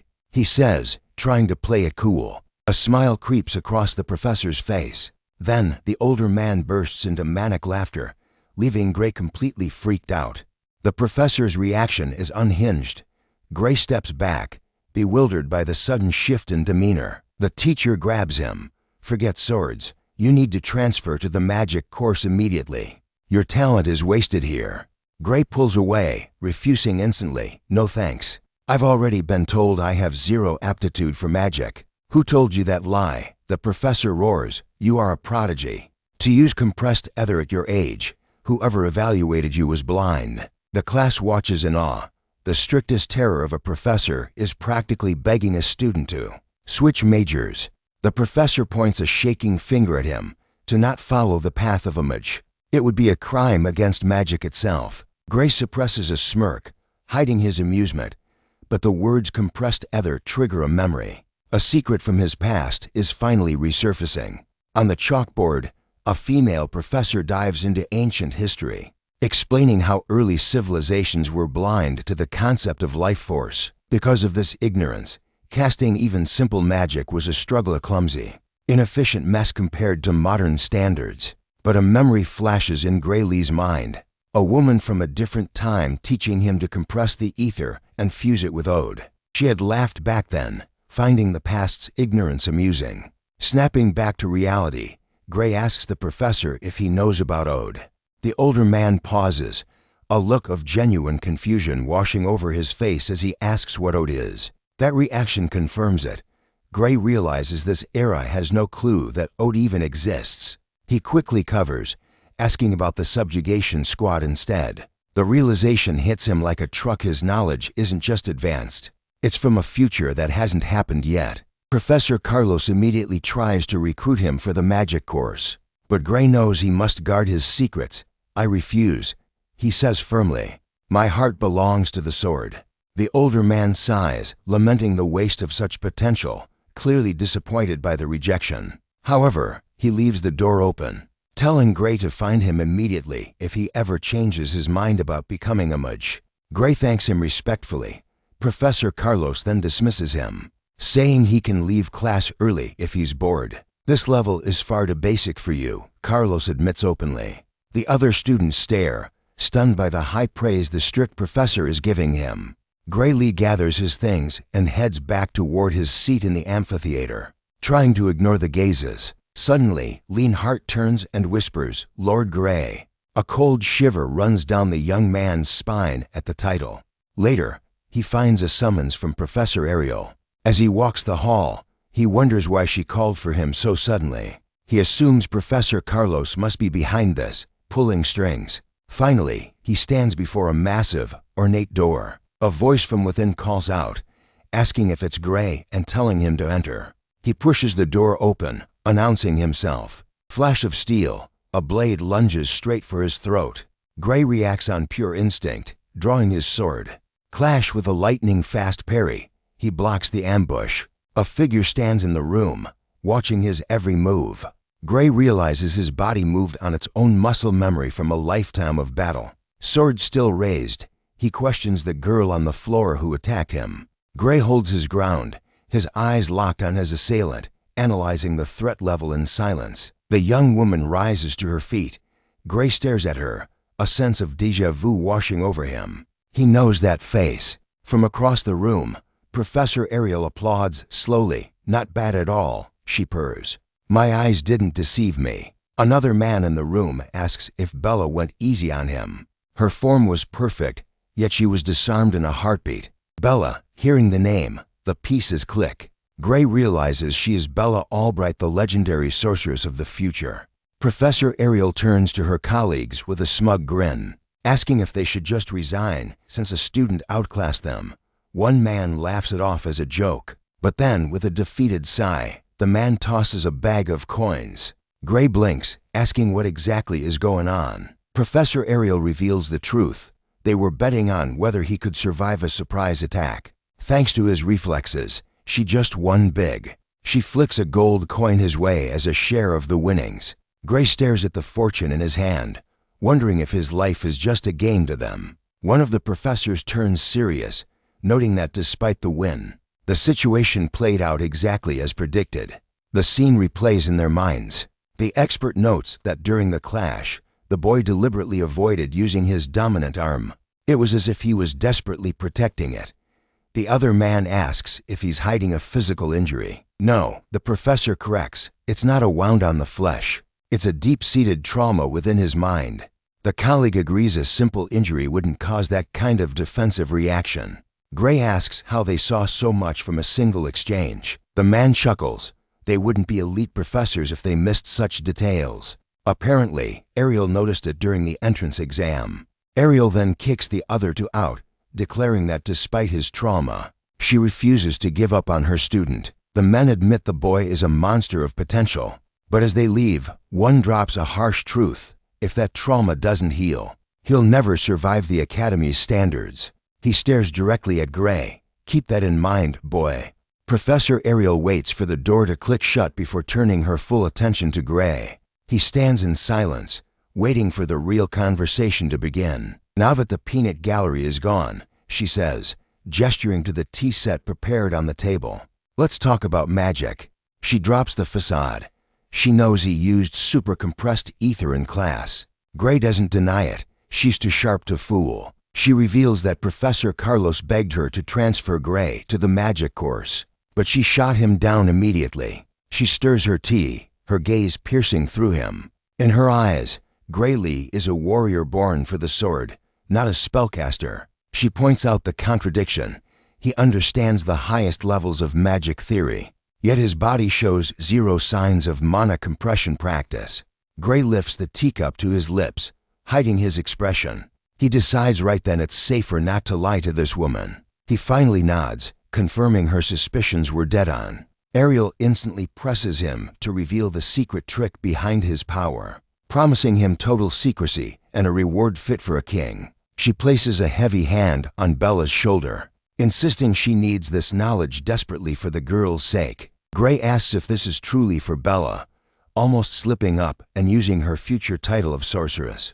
The professor confirms, explaining that while Bella Albright is a prodigy in magical theory, her practical application is a disaster. She drops the bombshell for some unknown reason. This brilliant young woman is completely unable to use the compression technique to create super compressed ether. Gray Lee remarks that he had heard rumors about Bella Albright being a late bloomer. It all makes sense now, but Professor Ariel counters with a sharp observation. According to Carlos, Gray didn't seem to be compressing ether at all when he unleashed his own technique. Ariel lowers her voice, adding that if Gray helps them, Bella won't be forced into the hands of Professor Bradley. The boy freezes, the name Professor Bradley rolling off his tongue like a curse. His eyes narrow as he asks if she refers to the infamous Varian Bradley. The professor confirms his fears, surprised that a student his age already knows the name.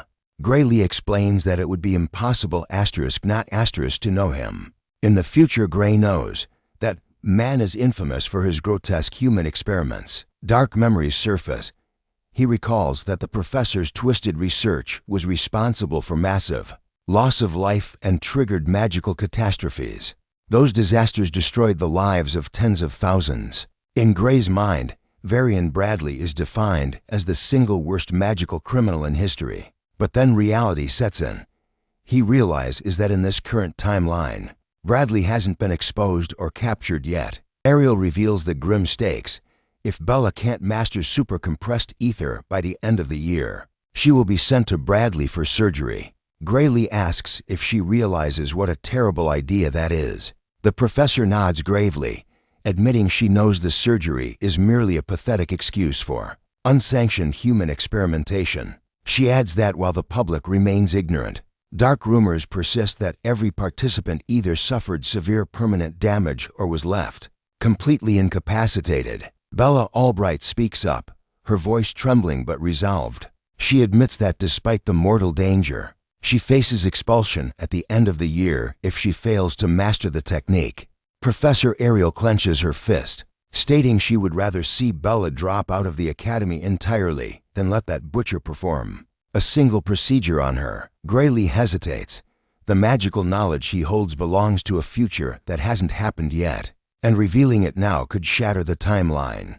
The young woman clenches her fists in her lap, waiting for a savior. Gray continues to watch them, silence stretching between them. A flash of trauma hits him, a sinister figure from his past, and the agony he endured screams through his mind. Another memory of a chaotic, blood-soaked battle assaults him. He decides right then and there, the future he knows is a nightmare that deserves to be rewritten. The boy places his hand firmly on his cup, his resolve hardening.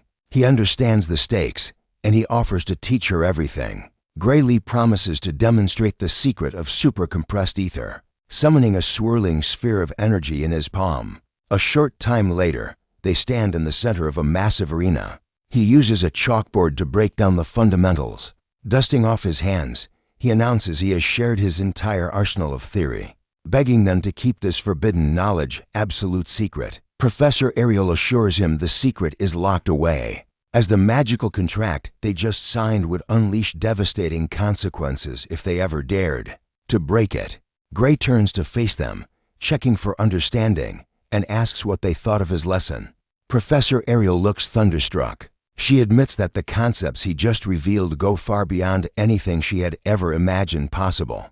Bella adds that the explanation was so perfectly structured, it felt like listening to a lecture from hundreds of years in the future. She states with awe that simply hearing his theory has just advanced the entire history of magic by a full century. The boy inwardly reflects that this was actually her lecture from 10 years in the future. To someone from today, of course, it sounds like a 100-year leap in evolution.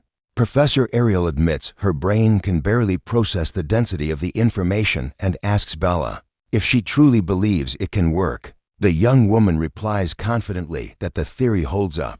There's absolutely nothing that contradicts the current laws of magic. Her eyes gleam with determination. She concludes that the fastest way to prove the truth is to test it in combat. Bella holds up a sheet of paper, telling Gray that if his words are true, the spell should manifest perfectly. She concentrates, her aura flaring. She states that according to his theory, this is her full power. Staff in hand, the young woman casts the spell. Panic flashes in Gray's eyes. He remembers all too well that her full power in the future was capable of wiping entire cities off the map. An enormous, blinding amount of energy is released. Gray recalls how she used to lack control. Bella watches the eruption, oblivious to the danger. The boy yells a warning as the energy explodes outward. Gray instinctively shields himself from the shockwave of raw power unleashed by Bella. He realizes with horror that the blast would have been fatal if she hadn't managed to rein in the magic at the very last second. The roaring flames swerve away from him just in time, sparing his life. Bella cheers, oblivious to the near-death experience, thrilled she controlled the spell. But the fire isn't done yet. It begins to stir, twisting and taking on a new, terrifying form. Before her eyes, the flames morph into a gigantic, roaring dragon. She watches the magnificent creature, exclaiming that this is incredibly fun. But the strain takes its toll, and her control begins to waver. She whispers that her ether has run dry and collapses toward the cold ground.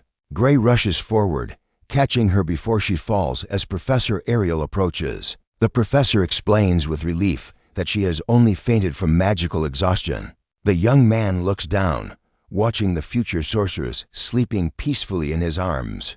Ariel marvels at the spectacle. To cast a spell of that magnitude in such a short time is simply breathtaking. Even in her sleep, Bella's mind races. She murmurs about the brilliance of the theory, dreaming of weaving super-compressed ether with ease. A gentle smile touches the professor's lips. The dangerous procedure is no longer necessary. She will personally inform Bradley to call it off immediately. Relief washes over Ariel. Not only did they dodge a bullet with that surgery, but Bella's delicate control over magic remains perfectly intact. Gray catches the nuance in her words. He questions the part about magical control, seeking the truth. Ariel's expression darkens. Bradley's method is a double-edged sword. It forces the limiter open for raw power, but at the terrible cost of destroying one's control forever. A realization strikes Gray like a lightning bolt, the sorceress from his past memories. Was this the cursed procedure that robbed her of her sanity? Ariel raises the contract, her eyes gleaming. Thanks to Gray, Bella held up her end of the bargain. Now, she declares, it is time for the professor to pay her debts. She steps closer, focusing on his injured arm. Magic coalesces into glowing butterflies, fluttering from her fingertips to dance around him. The spectral insects descend upon his limb. A radiant energy bursts forth, cocooning him in a warm, restorative light. As the brilliance fades, Ariel asks for a status report. Tentatively, the young warrior attempts to flex his fingers. Movement returns. He looks up, a genuine smile breaking across his face as he offers his deepest gratitude to the professor. Gray is stunned. Not even high-grade healing potions could fix this. Ariel chuckles. This isn't simple healing. Her magic reconstructs the very nerves themselves. But function is one thing, combat is another. She challenges him to draw his blade. Gray accepts, eager to test his limits. He summons his weapon, the steel materializing in his grip. The young warrior studies the familiar weight in his restored hand. He slashes through the air swift, precise, but suddenly he freezes. Something feels off. It lacks the old fluidity. Ariel nods solemnly. She mended the flesh and nerves, but even her magic cannot stitch together a fractured soul. Gray blinks in shock. She confirms the diagnosis without hesitation. Science has yet to prove the soul's existence, but Ariel knows better. She raises a hand, covering one eye. When she looks with her special sight, the intangible becomes clear. She can see the very essence of life. His soul is scarred, but healing. It will recover, provided he avoids overexertion. Gray stares at his palm, the weight of her words sinking in. Must he abandon his training? Ariel shakes her head. Normal exercise is fine. He just needs to avoid pushing past the brink. But then, her gaze sharpens. What kind of monstrous swordsmanship damages the wielder's own soul? Only one style utilizes the soul to drive the blade. She drops a heavy name, Amy White. Does he know the Sword Saint? Gray's heart skips a beat. Why mention her? In this timeline, their paths shouldn't have crossed yet. Ariel presses on. His movements mirror Amy's, yet they hold a subtle difference. She deduces his master must be a monster even greater than the saint herself. She makes a bold prediction. In a few years, Amy might just catch up to him. Gray is left speechless by her terrifying insight. He hastily changes the subject, claiming he learned back home. Can a sword really scar a soul? Ariel scoffs. Not an ordinary blade, certainly. But his was no ordinary attack. No simple strike could obliterate an OGRE general and decimate the landscape in a single breath. The color drains from Gray's face. She knows. She saw everything. Ariel grins mischievously. Thanks to his display of power, she has practically won her bet. She witnessed the aftermath. The destruction was absolute. Something not even the most advanced magic could replicate. She points an accusing finger. Did he use that asterisk power? Gray realizes there is no hiding it. Her eye sees all. It is undeniable. She sees the energy leaking out, seeping through the cracks of a chained door within him. The chained door, it is the perfect metaphor for his seal. This is no guess. She is staring directly into his abyss. But then, a twist. She admits she has seen a power like his once before, though its texture was slightly different. Gray leans in, urgent. Are there others? Are there more like him out there? There are. Whether they are human is debatable. She drops the name like a bomb. The Annihilators. A flicker of recognition crosses his face, and Ariel catches it. Gray's mind reels. Why is that accursed name surfacing in this timeline already? Ariel glances at the sleeping Bella. She is surprised he knows the term, but considering his mastery of advanced theory, perhaps he is simply well-read. Gray keeps his face neutral, but his thoughts race.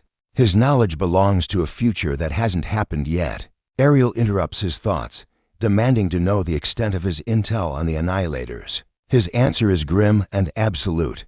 They are a catastrophe waiting to happen, a threat to all of humanity. Gray's eyes burn with resolve. They must be stopped before they emerge, or destroyed at all costs. The future depends on it. Ariel admits the danger is real, but warns that Balian Bradley is obsessed with his twisted research. Gray cuts to the chase, demanding to know exactly how Balian fits into this puzzle. The professor fixes him with a grave stare. Then, she drops the bombshell. The Liquidator isn't just a monster. It is the very abomination Bradley is trying to summon into this world. Gray freezes, his mind reeling. In all the lore, the Liquidator was a calamity of nature, not a man-made nightmare. Memories from the previous timeline flashed through his mind. The Academy always knew exactly where the beast would emerge. It wasn't a prediction, it was a schedule. The horrifying truth clicks into place.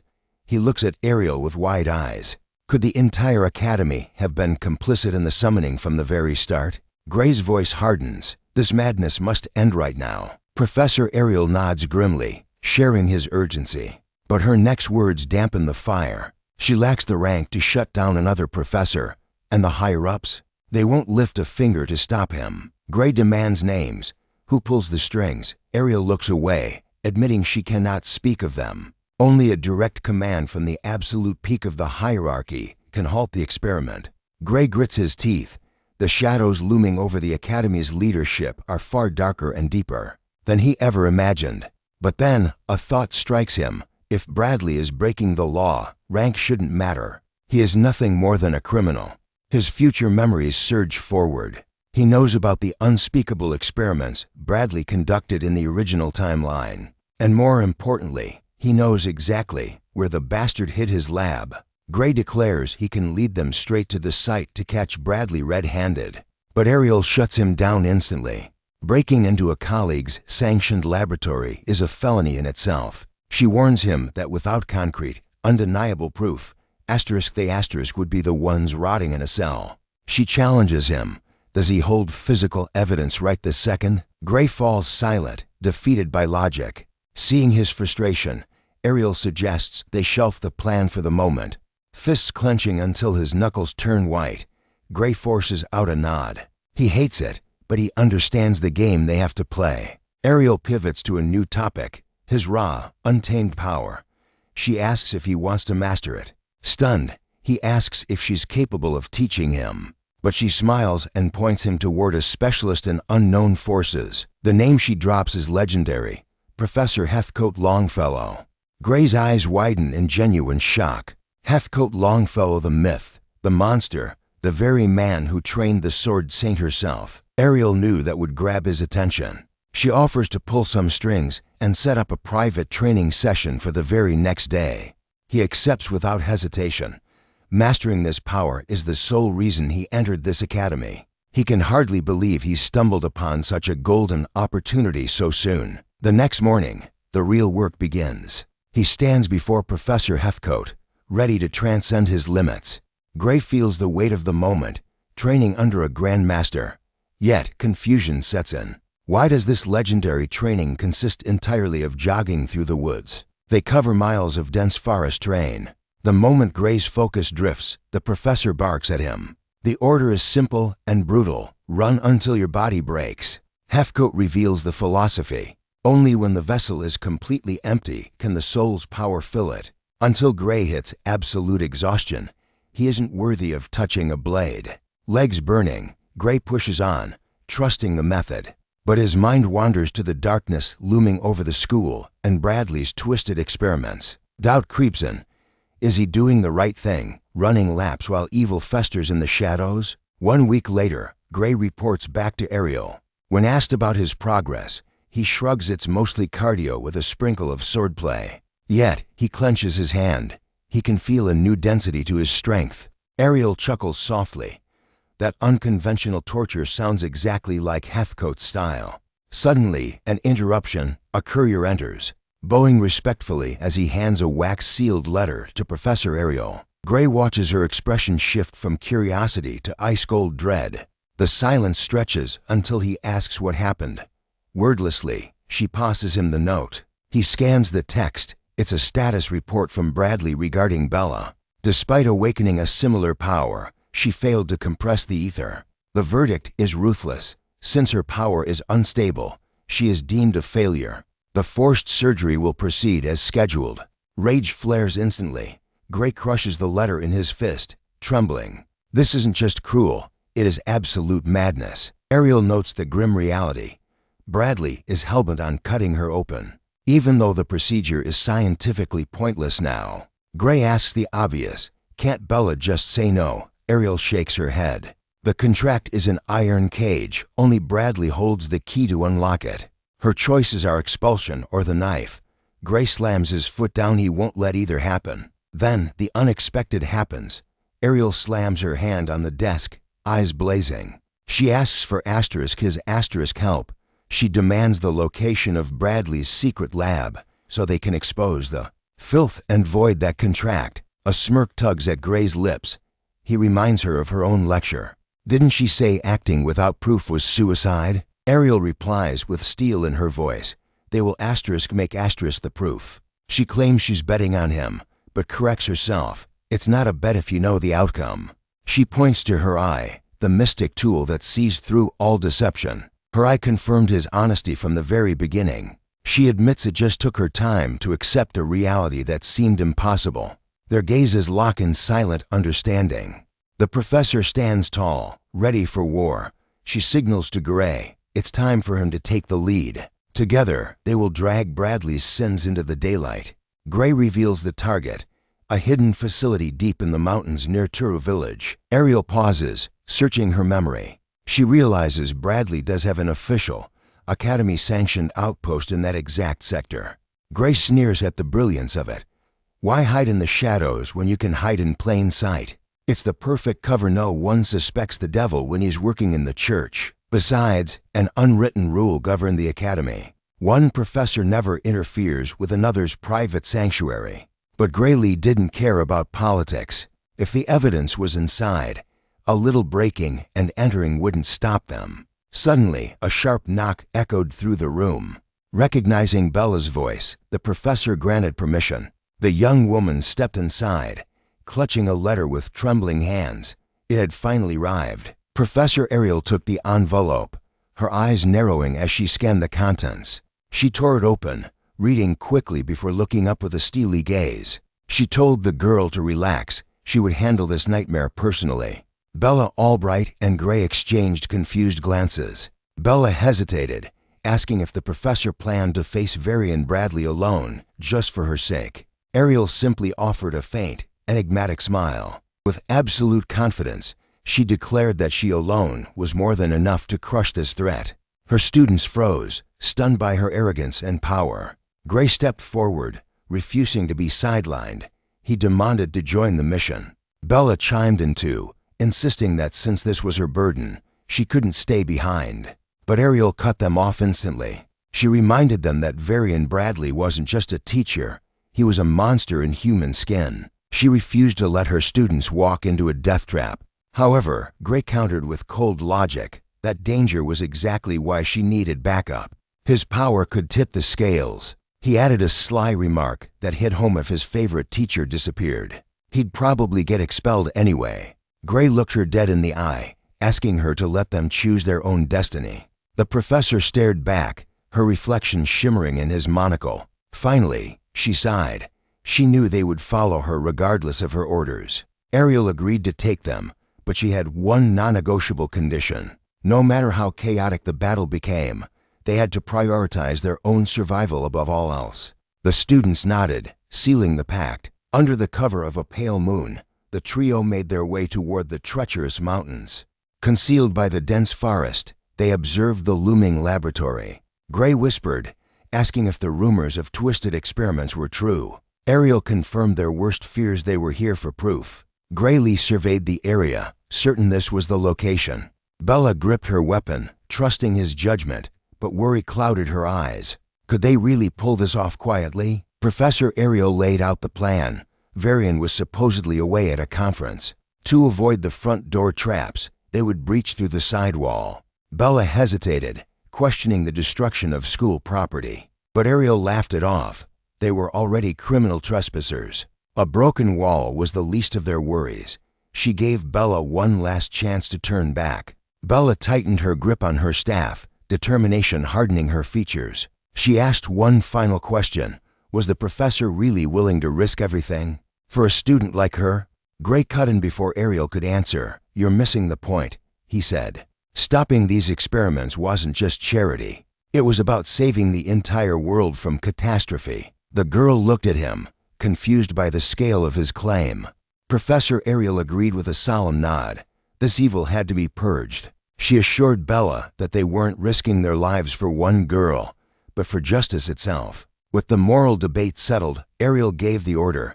The three warriors leaped into action. The professor conjured a devastating spell, and with a single motion, she struck. Boom! A cataclysmic explosion obliterated the laboratory's reinforced wall. Graylee stared at the smoking ruin, deadpanning that she might have used a **, too much mana. Unfazed, the group stepped through the breach, but as the smoke cleared, Gray froze. Inside one of the cells, heavy chains hung ominously from the wall. Through the iron bars, the true horror of Varian's work was revealed. It was a slaughterhouse. Gray's expression darkened. They didn't need to search for files. The visual evidence alone was damning. Bella trembled, sickened by the gruesome reality before her. Professor Ariel scanned the room with her magical sight, detecting not just physical torture, but 14 layers of forbidden black magic. They moved deeper into the belly of the beast. In a massive chamber, Gray spotted a structure that made his blood run cold, a summoning altar. Bella panicked, asking if they should rescue the survivors immediately. Gray grabbed her shoulder, warning that speed was key. Varian could return at any second. Suddenly, the air grew heavy. Gray sensed a terrifying presence. A smooth, chilling voice echoed from the shadows. "Did someone call for me?" Ariel's eyes went wide. The conference was a lie. Varian Bradley stood right in front of them. The group recoiled in shock. Varian smirked, revealing the truth. He had sent a body double to the event because he had a much more important experiment to finish here. Ariel demanded answers, and Varian casually confirmed he had acquired fresh raw materials for his research. He mused that he wanted to use them right away. His gaze shifted to the intruders, and a sadistic glint flashed in his eyes. Plans had changed. The trio braced for combat. Varian adjusted his glasses, staring at them like lab rats. He noted that he was actually in need of subjects with higher magical potential. He admitted he didn't know how they found his hideout, but he assumed they hadn't leaked the info yet. His voice dropped an octave, dripping with malice. If 3 people vanished in the mountains tonight, no one would ever trace it back to him. Gray challenged the madman, but Varian Bradley merely laughed. He claimed their sacrifice would push the boundaries of magic itself. Smiling like a demon, he declared that since they had volunteered themselves, he would make sure every drop of their power was put to good use. Suddenly, magic erupted. A massive explosion roared down the hallway, rushing toward Varian with incredible speed. It was Bella Albright. She wasn't waiting to be a victim. As Professor Ariel watched in awe, the young student launched the first strike of the war. As the dust settles, Varian stands amidst the chaos, eyes gleaming. He deems the display of power absolute perfection. He turns to the group, his voice dripping with arrogance, repeating that it was truly magnificent. Varian's energy explodes outward, manifesting in a terrifying aura. He notes that the divine Ariel is still in top form, but his gaze shifts. The special admission student possesses exceptional talent. A cruel smile plays on his lips. Varian decides it is time to take a much closer look at the divine I's other recruits. He confronts them from a distance, mocking their bravery. He questions the audacity of a mere student attempting to attack a professor. Bella Albright does not flinch. She declares it is better to face him head-on than to accept defeat, even if her chance has already slipped away. Professor Ariel commands a retreat. She states they have secured the proof they need, and the Academy will handle the rest. But Varian laughs darkly, asking if they really thought he would let them leave alive. He unleashes his full power, sending a devastating wave of energy surging directly toward Bella. Professor Ariel steps forward instantly. She throws up a barrier to intercept the deadly attack. Behind her, Professor Carlos screams her name in panic, but Varian Bradley scoffs that resistance is useless. This is the fruit of his forbidden research, the flame of gluttony. He explains with a twisted grin that this fire devours defensive magic. It turns the opponent's very defense into fuel for its own destruction. Professor Ariel watches in horror as he remarks on its only flaw. The spell requires a rare material to conjure, a price he is willing to pay. The professor's barrier begins to shatter under the pressure. Her mana breaks completely, and she is thrown backward by the violent impact. But another defensive spell rises to stop the advancing flames. Bella Albright takes a stand, shielding the group with her own power. Ariel gasps, instructing her to take the spell memory bag to Gray. She insists that if Heathcliff Longfellow sees it, he will know exactly what to do. Bella ignores the order to run. She stomps her foot hard on the ground, and a massive spherical barrier expands, protecting everyone from Varian's onslaught. Professor Ariel questions what Bella Albright is doing, urging her to flee while she still can. But Bella shakes her head. The professor's barrier is failing, and she declares she will handle the situation herself. Ariel desperately reminds her of their promise. Bella must put her own life first, warning that Varian's magic cannot be stopped with standard defensive spells. The professor's barrier finally shatters into dust. Yet, Bella simply says it is all right. Her magic clashes directly against Varian's attack with shocking stability. She explains calmly that his spell isn't that strong. It simply requires a different kind of defensive magic to counter. Varian Bradley is stunned. The theory to nullify his magic was a secret known only to his inner circle. He demands to know how she possesses this knowledge. Bella replies that someone recently taught her a new theory. With that knowledge, countering his spell becomes child's play. Fury rises in his eyes. Varian shouts, demanding the traitor's name in exchange for a quick and painless defeat. The young woman asks if he really wants to know. With a mysterious smile, she simply says it is a secret. Bella recalls the moment Graylee explained it to her. Even though he is merely a student in the swordsmanship course, his formula to nullify Varian's spell was flawless. Varian realizes she will not answer seriously. He resigns himself to the violence and produces a large, glowing crystal. He commands the flames to advance and crushes the crystal in his hand. A torrent of energy filled with floating spectral forms surges forward. The attack moves swiftly down the corridor, consuming everything in its path. The energy condenses into a terrifying dark vortex. Varian launches the magic toward the group. Gray asks if Bella Albright is okay. She says yes, claiming the barrier can hold, but she hesitates for a split second. Varian Bradley taunts her mercilessly. He states that her mana reserves will not last more than a single minute against this pressure.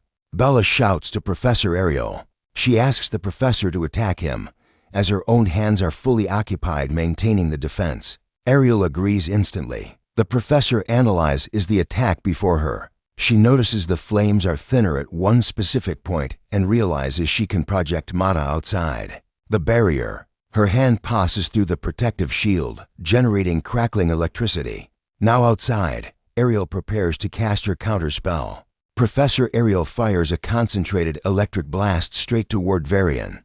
The spell shoots down the corridor at high speed, but the attack simply dissipates before reaching its target.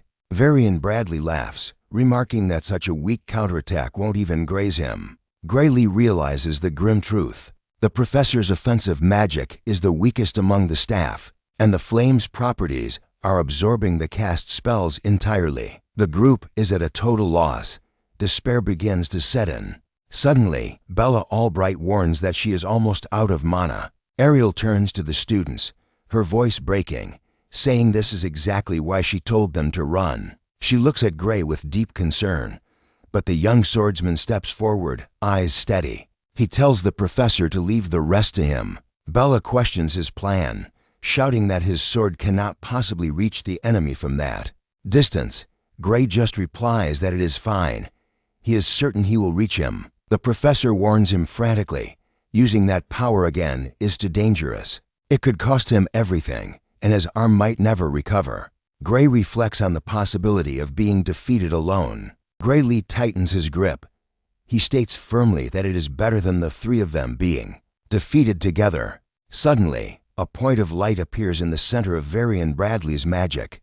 Gray's image appears reflected in a suspended drop of liquid. He attacks from above, slicing through Varian's spell. Gray advances with his blade in a single, precise strike. Varian Bradley watches his magic dissipate into nothingness as the hallway clears. In the distance, Graylee stands tall among his allies, the victor of the clash. Bella Albright just stares, paralyzed by the sheer impossibility of the scene. Then, Varian's body hits the floor totally defeated. Professor Ariel murmurs in disbelief. This is the first time she has witnessed his true power with her own eyes. But the shockwave has compromised the structure. The ceiling above them begins to crack and crumble. Massive chunks of debris rain down toward the group. Suddenly, a figure touches down with grace.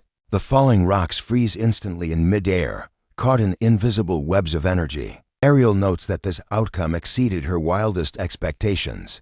Pushing shock aside, she turns to Graylee and asks for his status. He admits his dominant arm is throbbing and numb, but as his fingers tighten around his sword hilt, Gray confirms the limb still obeys him. The professor notes with satisfaction that his hellish training is finally bearing fruit. The young warrior nods in agreement. Gray reflects on his growth. In the past, this exertion would have left him comatose for days. Now, it is merely a sore muscle. Memories of Heathcote Longfellow flood his mind, the mentor who forced him to burn every drop of stamina. Professor Ariel watches him, saying nothing. She steps into his space, grateful for their survival. Yet, a shadow crosses her face. She regrets that he was forced to unleash that asterisk power. Gray assures her it was fine. Stopping Varian was his choice alone. He thanks her, but she begs him to keep that dangerous ability sealed for now. Her voice turns grave. The professor warns that if he continues, the damage to his body will be irreversible. Gray stares back, stunned by the severity. Silence stretches between them. Finally, the young man whispers a simple apology. Bella interrupts, demanding to know if that force was truly magic. She argues that no standard spell could explain such overwhelming devastation. It defies logic. Ariel cuts her off with a polite apology. She orders Bella to stop digging and never speak of this again. Bella protests, but Ariel is already weaving a spell. The professor's eyes turn cold. She warns that if Bella refuses to stay silent, she will be forced to wipe her memories right now. Bella realizes she is serious and quickly agrees. She suggests sealing the promise with a magical contract. Ariel nods, commanding her to proceed. A signature of light seals their pact.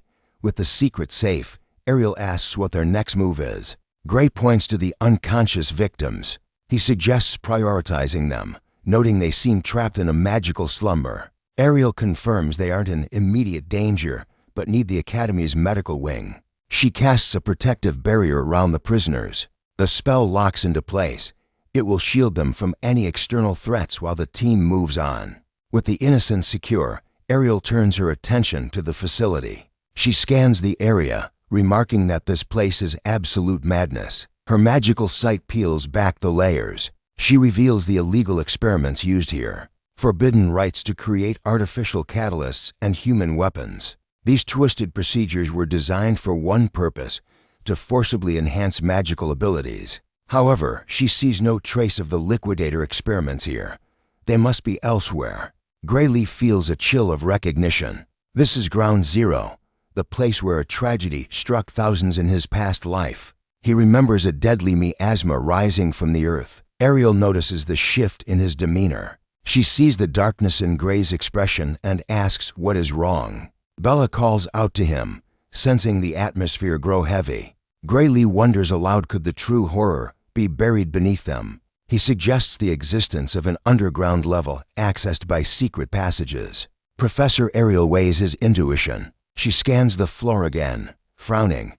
Her initial sweep reveals no hidden doors. Ariel sharpens her focus, refusing to miss a detail. Suddenly, her eyes widen. She orders everyone to hold their position and walks toward Varian, Bradley's unconscious body. The professor kneels where the enemy fell. She traces the air, detecting the faint, residual signature of short-range teleportation magic. She pinpoints the destination, 300 meters straight down. Gray asks the impossible question, can they reach that depth? Ariel confirms she can open a teleportation gate. With a confident smirk, she suggests they take the gamble and snaps her fingers. A massive magic circle erupts on the floor, glowing with power and encompassing the entire group. She warns that if she is wrong, they will materialize inside solid rock. The circle detonates with a blinding surge of energy. When their vision clears, they look down in absolute awe. The portal opens a window to a colossal city built deep underground. Even Professor Ariel is speechless. She never imagined a space of this magnitude existed beneath the surface. Bella gasps, feeling a tremendous surge of ether. It floods from every direction, but pulses strongest from one specific point. She points a trembling finger toward a massive circular fortress in the city's center. Ariel realizes this energy is unique. It is not just ether, it is a power far greater than anything recorded in history. Grayleaf asks if it is what he thinks it is. The professor confirms his worst fears. Emanating from that central building is the raw, unbridled power of the Liquidator. The group moves out, approaching the imposing circular structure at the heart of the buried city. They breach the entrance, only to be stopped cold. A massive, sealed door looms at the end of the hall, guarding the secrets within. Ariel confirms the dark energy radiates from that very spot. Yet, seeing no sign of the Liquidator, she boldly reaches out to touch the door. Bella asks if tampering with it is wise, panic rising in her voice. The professor simply commands her to relax, pushing the door ajar to reveal nothing. Bella Albright realizes the truth. The door was never the source. It stands merely as a ceremonial symbol for the ritual. Ariel nods, confirming the deception. The true power doesn't lie within the door. It pulses through the magical machinery surrounding them. Suddenly, raw energy manifests inside a device. The entire system roars to life, forcing the group to watch from a safe distance. Gray demands answers, his voice cutting through the noise. Are they actually trying to summon the Liquidator right now? The magic is unstable. We have to abort. Bella screams, but Ariel holds her back, her foresight revealing that this facility lacks the power to summon the beast. Before they can react, the massive door ahead begins to fracture under the pressure. Space itself is tearing apart. Grayly roars. Bella cries out for the professor as the energy spikes, shattering the door into oblivion. Gray and Bella stand frozen, witnessing a phenomenon they cannot comprehend. But Professor Ariel remains calm. She states she already anticipated this outcome. The energy in the device is stabilizing. She explains the chilling truth. They aren't summoning the Liquidator, but tearing a small rift to its dimension. The substance on the ceiling channels the leaking power. Ariel drops the bombshell.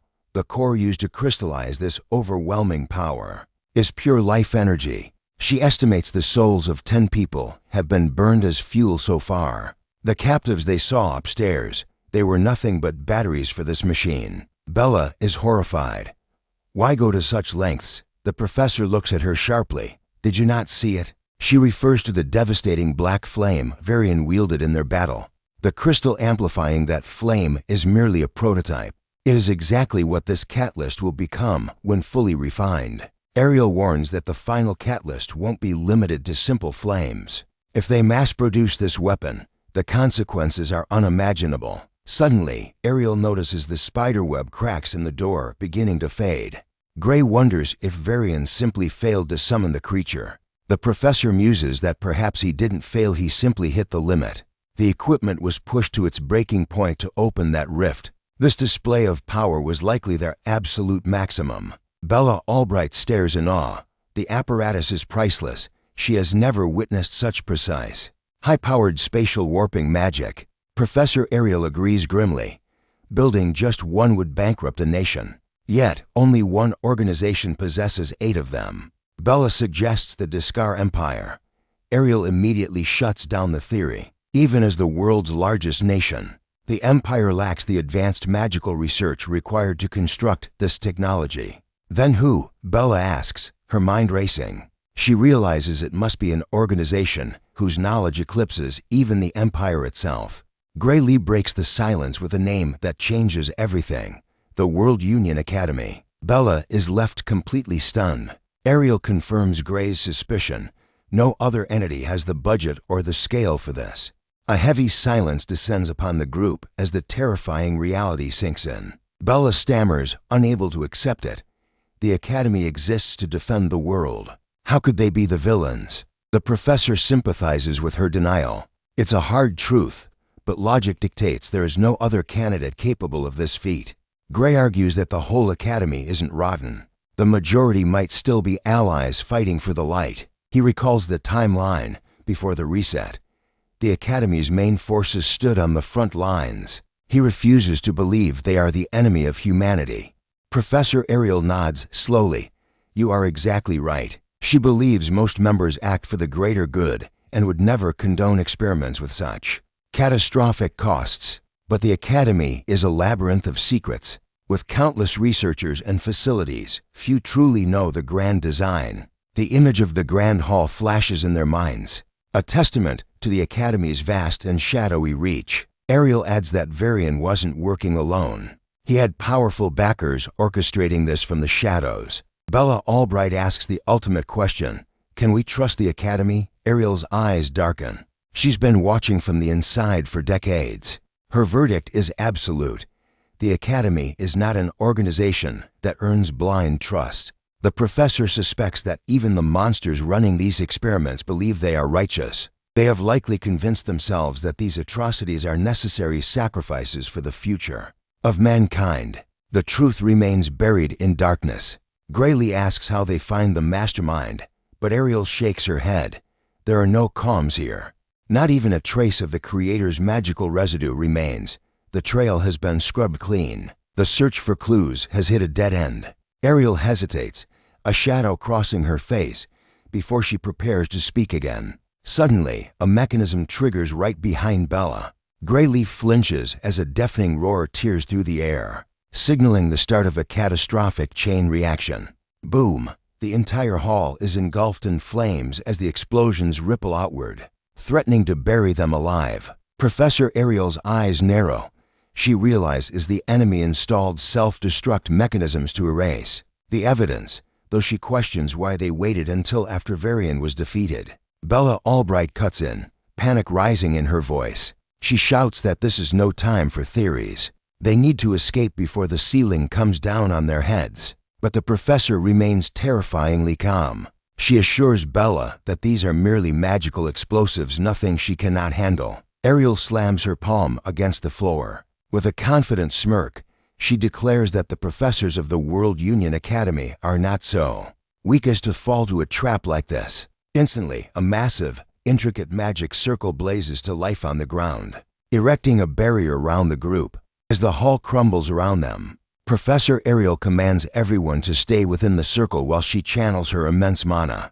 The world outside turns to dust and fire, but inside the barrier, they are untouched. The entire facility is annihilated, leaving only their platform floating in the void. Under the pale moonlight, reality warps. The group is teleported safely to the outskirts, far from the smoking ruins. The spell was a success.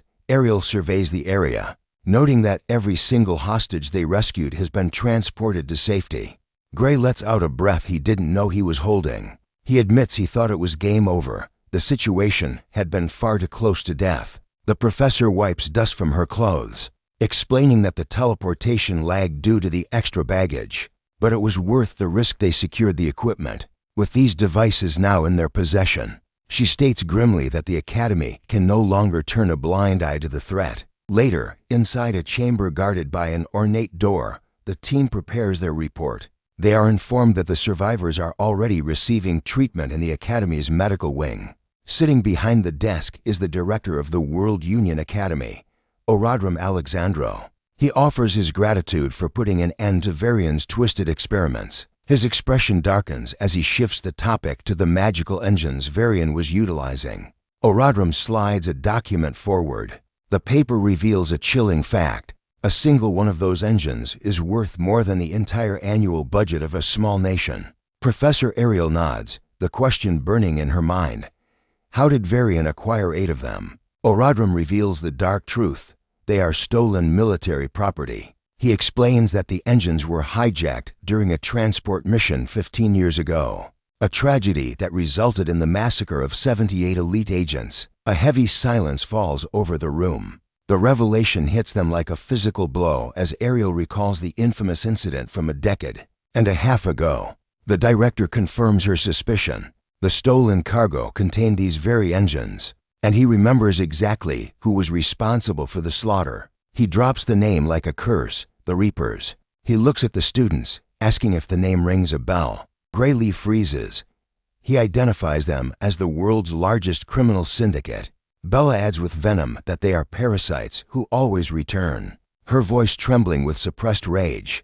Tears well up in Bella Albright's eyes. She reveals a heartbreaking truth: the Reapers were the ones who murdered her parents. Oradram sighs, looking weary. He explains that no matter how many times they are dismantled, the Reapers always resurface. No one knows where they hide or who pulls the strings. He adds a terrifying statistic. It is estimated that over 78% of all fatal crimes in the world are connected to their organization. The director leans back, admitting he wouldn't be surprised if Reaper agents were already embedded within the Academy. Yet, without proof, the Academy will not act. Gray slams his hand on the desk, outraged. He cannot comprehend how an institution of justice would refuse to purge criminals from its own ranks. Ariel places a hand on his shoulder, explaining the harsh reality. The current academy system values potential above all else. If a criminal has talent, they are given a chance to grow. Oradram Alexandro nods in agreement. To the academy, a student's background is irrelevant.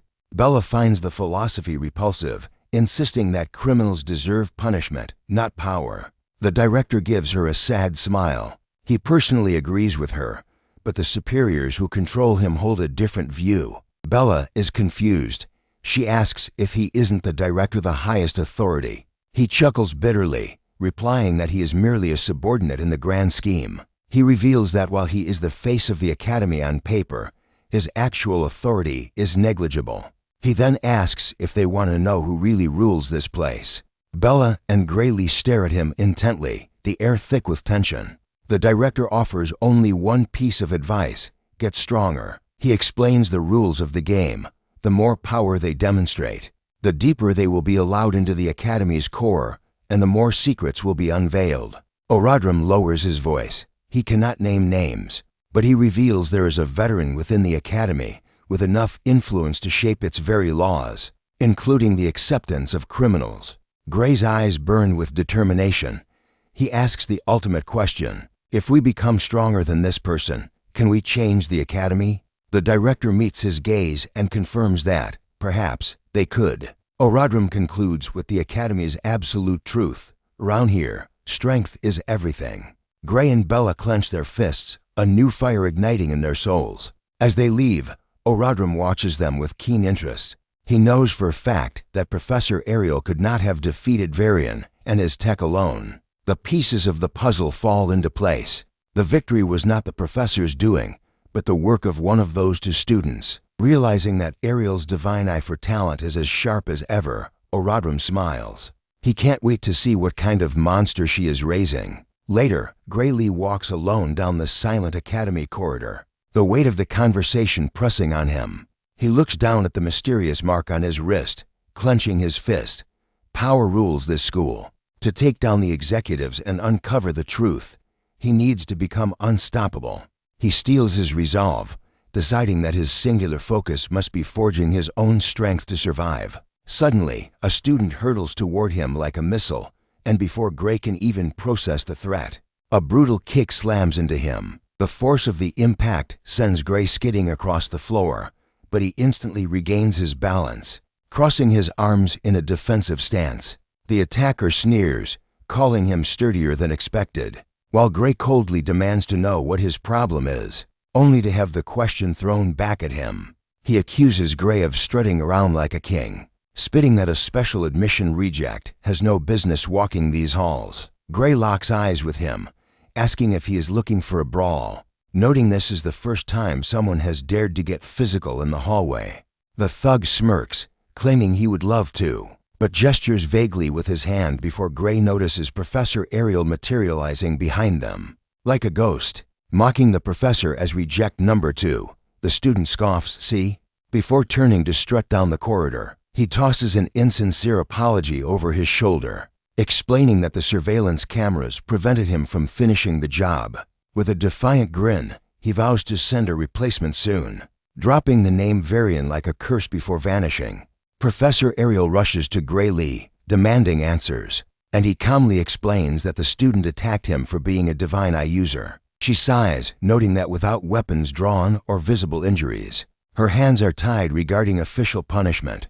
Then, Ariel casually suggests he chase the aggressor down and neutralize him, leaving the young man blinking in shock at the permission. The professor slyly adds that while she cannot officially permit it as his superior, her eyesight has been failing lately, so she might miss a brawl happening nearby. Gray decides to let the matter drop to avoid further complications, but she raises an eyebrow at his passive choice. She asks if the Divine Eye students suffer this much bullying, and the boy clarifies that while mockery is common, this was the first physical assault. She pauses, a shadowed look in her eyes as she questions if the ridicule is truly that severe. Ariel apologizes for her lack of authority, but he reassures her, stating firmly that without her, he never would have entered the academy. Gray declares that he, Bella, and the rest will prove the Divine Eye program is vital, confirming that the professor's judgment is flawless. Elsewhere, Amy White steals her resolve for battle, while Bella Albright begins weaving her intricate magic. Meanwhile, Jacob Bloomfield launches his assault while back in the hall. Professor Ariel remains silent, deep in thought. She thanks Gray but sharply warns him not to act like a bystander, revealing that he is the one she holds the highest expectations for. She predicts the others will become elite, but upon meeting him, she felt she found the one capable of surpassing humanity itself. Gray chuckles that it is a heavy burden to carry, while the professor pierces him with an intense, unwavering gaze. He realizes the mastermind behind Varian likely has not abandoned the plan to summon the catastrophic Liquidator. In the previous timeline, that monster was invincible, and he returned to this past specifically to ensure its destruction. The weight of the world's fate rests solely in his palms as the scene shifts to the massive city Coliseum. Later, the instructor announces that fencing class will be live combat, ordering students to pair up based on the board's list. Gray Lee scans the arena, telling himself he needs to be at the absolute top of his game today. He knows a single mistake will invite scorn upon all Divine Eye students, so he must prove he can stand equal to the regulars. The young man freezes as he reads the board, discovering his opponent is none other than Lenhart Appias. Lenhart is not just the top fencing student, he is the undisputed strongest fighter of the first year. The professor claims the pairings match skill levels, urging them to treat this duel as a life-or-death encounter. Gray scoffs at the similar skill claim, wondering how a special admission student ended up pitted against the Academy's ace. He figures his opponent already despises the Divine Eye program and is likely itching to crush him. After recent events, suddenly, a voice cuts through the tension as Lenhart greets him from behind. He notes their partnership with glee, declaring that claiming the top rank was worth it just for the chance to fight Lord Gray. Lenhart steps closer, eyes burning, and asks Gray to witness the fruits of his hellish training. Gray recoils at the intensity, realizing that Smile hides a desperate hunger to finally defeat him. In an official match, in the center of the arena, the instructor bellows, asking if the combatants are ready to bleed. At the signal, Lenhart explodes forward screaming, "Here I come." But Gray intercepts the strike with a sharp block. Steel sings against steel as Gray struggles under the crushing weight of the blow, eventually being forced back by the impact. The swordsman narrows his eyes, unleashing a follow-up strike that Gray barely manages to deflect in time. The boy grips his blade with both hands, muscles straining to withstand the overwhelming force.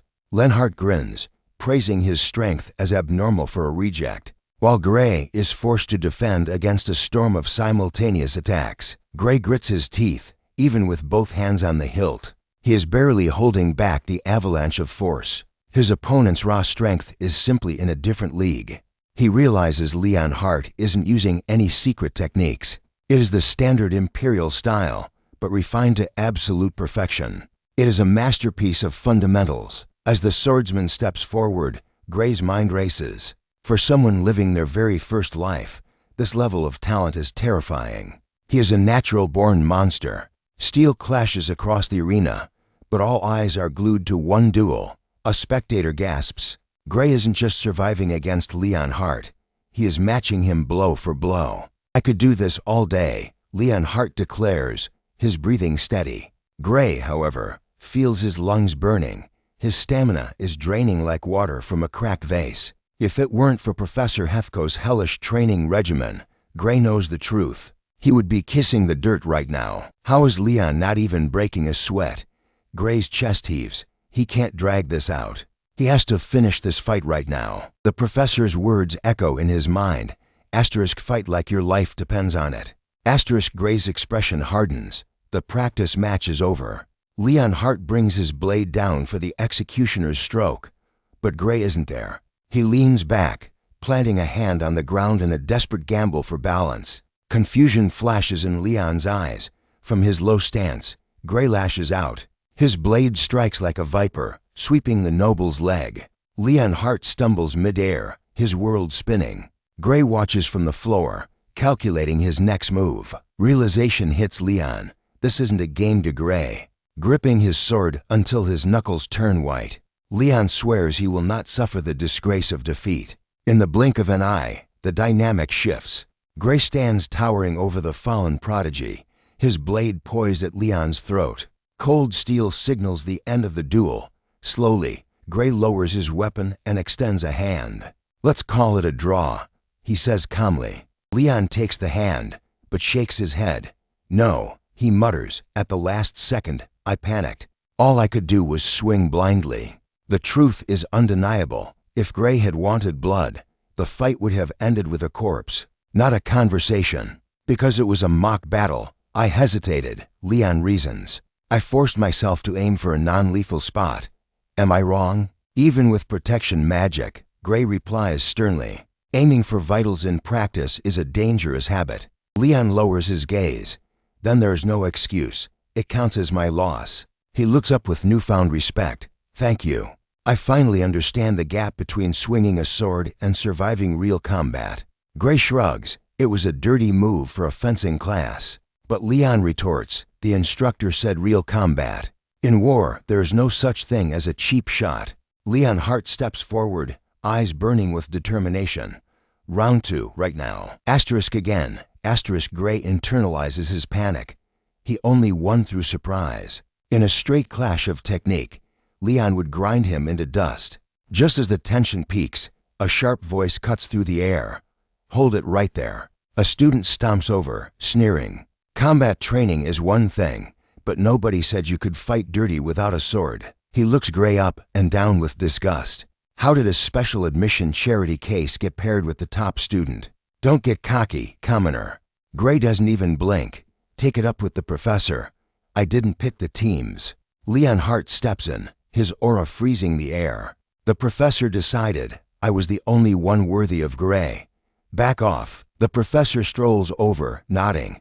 I made the pairs based on power levels, equal matches only. His eyes sweep the crowd, and Gray is the only student here capable of facing Leon Hart. The professor smirks at the complainer. Don't believe me? Beat Gray, and you can take his spot against Leon. Deal. The student grins. Easy. I beat an examiner to get in here, the bully boasts, cracking his knuckles. Don't compare me to someone who scraped by on luck. Leon watches silently. This fool is judging Gray by his rank, not his skill. It is the same mistake Leon had made moments ago. Gray analyzes the situation. Honestly, this is perfect. A chance to prove his strength to the entire class. But Leon Hart is seething. It isn't about honor. It is about annoyance. This idiot had interrupted his quality time with Lord Gray. You dare waste my time, Leon murmurs darkly. The newcomer blinks, confused by the sudden murderous intent. The professor intervenes before Leon can attack. If you hate dirty fighting so much, we'll restrict this duel to swords only. Gray, do you accept? Gray assesses the challenger. He doesn't know this guy's style. But anyone who passed the regular exams is no pushover. The physical gap is undeniable. The bully has stamina and strength that years of Gray's recent training couldn't magically overcome. Gray puts on a humble face. I'm not confident in my skills. He lies smoothly. But he continues, if I lose, are there consequences? The professor shakes his head. Just a class exercise, but do not hold back. Understood. Gray falls into his stance. The atmosphere tightens like a bowstring. The signal drops. The student launches himself forward like a raging bull. Know your place. Trash, the bully screams, swinging for the fences. Gray doesn't flinch. He raises his sword and catches the strike dead on. Asterisk wait, asterisk the blades lock. Gray pushes back, and to everyone's shock, the challenger is the one sent flying backward. Shock painted the challenger's face. Meanwhile, Gray stood unimpressed. The attack was feather light. To him, this power was absolutely pathetic. The student roared, charging for a second strike. Gray narrowed his eyes. Was this guy holding back? With a blur of motion, Gray disarmed him instantly. Bam! The student kissed the dirt, crumpled by the impact. The professor stepped in, his voice cutting through the noise. Match over. Gray walked over, genuinely confused. You okay? I really thought you were going to dodge that. Pure luck. The fallen student spat, scrambling to his feet. You just caught me off guard. One more round. The professor sighed. Go until you're satisfied. The student launched attack after attack. Hours passed until the sun hung high over the arena. Gray looked down at his panting opponent. "Are you all right now?" The boy struggled to open his mouth. He was barely conscious but wheezed. "I'm fine." "That is enough," the professor barked. "Someone get him to the infirmary, now." The instructor turned to the class. "Listen up. This year's representatives are Gray and Leon. Any objections?" "Representatives," Gray asked. Leon Hart stepped forward. "It means the best of the first years will face the second-year champion." The professor nodded solemnly. "Prepare yourselves for the inter-year battle." He pointed a grim finger at them. "First years have lost 35 times in a row. But perhaps this year will break the curse." Gray frowned. 35 consecutive losses. He looked up. "Is the power gap really that insurmountable?" "Massive," the professor confirmed. "1 year at this academy changes everything. Losing is expected. It is the norm." He shrugged. "Just surviving is impressive enough. A victory? That would go down in history as a miracle." He clapped a hand on Gray's shoulder. "Don't stress over it." With that, he dismissed the class. Gray stood there, processing. This inter-year battle wasn't as life or death as he had imagined. But his eyes gleamed. As a special Divine Eye student, this was the perfect stage. Time to prove his worth. He needed to train like his life depended on it. Meanwhile, tension filled the faculty meeting room. The final agenda item, Professor Budra's proposal. Professor Ariel sat up straight, listening.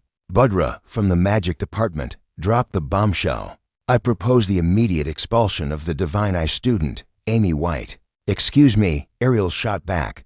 "I am responsible for the Divine Eye students."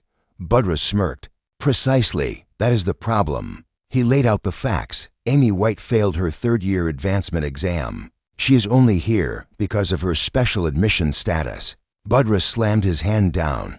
"How is that fair? Any other student would have been kicked out long ago." Ariel stood her ground. "She is developing world-class combat abilities, but a physical reaction is sealing her full power." A scoff echoed through the room. "Side effects," a professor sneered. "You make a failure sound like a sleeping prodigy. How long will you keep peddling this fantasy?" "It is the truth," Ariel insisted. "She could gain control any day now. If we push her out, that potential is lost forever." Another voice chimed in cold. "We have heard this script before. Do you plan to harbor substandard students indefinitely?" Ariel's eyes flashed. "This academy exists to nurture talent. Expelling a gifted child betrays our very purpose." Budra leaned forward, eyes narrowing. "Talent? You use that word loosely. Maybe the special picks were legends back in the day." He spat. "But your current crop, they are nothing but failures." Ariel bit her lip. Images of Amy White, Bella Albright, and Jacob Bloomfield flashed through her mind. "The great Divine Eye has gone blind," another professor declared. "Perhaps it is time to abolish the program entirely." Ariel froze. What are you talking about?" "It is simple," the professor replied. "If half the faculty agrees, the founding council's program ends today." A colleague nodded. "I agree. The current students are pathetic." Another added fuel to the fire. "I heard Bella Albright improved, but her harmonic capacity? Hardly an achievement." Ariel opened her mouth to scream, to fight back, but the voices drowned her out. "The past legends are gone. This new class has zero impact." Scornful smiles surrounded her. Eyes filled with disdain bore into her. Ariel realized with a sinking heart the opposition was overwhelming. It wasn't just a threat. The Divine Eye program was truly on the brink of extinction. Budra crossed his arms. "That program is a relic. It is time for us to move on." "Do you still claim your judgment is superior to ours?" a colleague taunted. Ariel clenched her fist until her knuckles turned white. She wanted to scream yes, but she knew it would only seal their fate. They already hated her. She knew that much. But the neutral professors only cared about results. One wrong word now, and she would lose them too. Ariel forced herself into silence. Budra leaned in with a cruel grin. "Got your tongue, good. At least you know you are well past your prime." Another professor scoffed, agreeing that it was time for her to retire before she dragged her legendary reputation into the mud. A colleague sneered, suggesting that if she wanted to play favorites with her students, she should go open her own private academy. Someone laughed, calling the idea brilliant, mocking that she would be lucky to find any disciples foolish enough to follow a decaying divine eye. But Ariel stood her ground. She argued that these kids just needed time, and they would prove their worth. She swore to stop their expulsion at any cost. One of the faculty members narrowed his eyes, asking about the divine eye students, specifically the one named Gray. Another professor chimed in, admitting rumors said Gray was promising among the first-year swordsmen and had been selected for the interior battle. Budra leaned back, a twisted smile on his face as he commented that the boy did indeed sound interesting. Then, a challenge was thrown. Let the boy prove his worth in the arena. The entire program's future would hang on his performance. Professor Ariel fell silent, the weight of the proposal crushing her. Memories of Professor Heathcote Longfellow flashed through her mind, making her hesitate. She tried to explain that Gray's power wasn't meant for games, it was for life or death. But a professor slammed the table, cutting her off, sick of her excuses. His voice thundered through the room. He roared that if a student couldn't show power in training, they were useless in a real fight. And everyone knew it. Ariel shot to her feet. She shouted that they didn't understand. His skills were not normal swordsmanship. The air in the room grew heavy with hostility.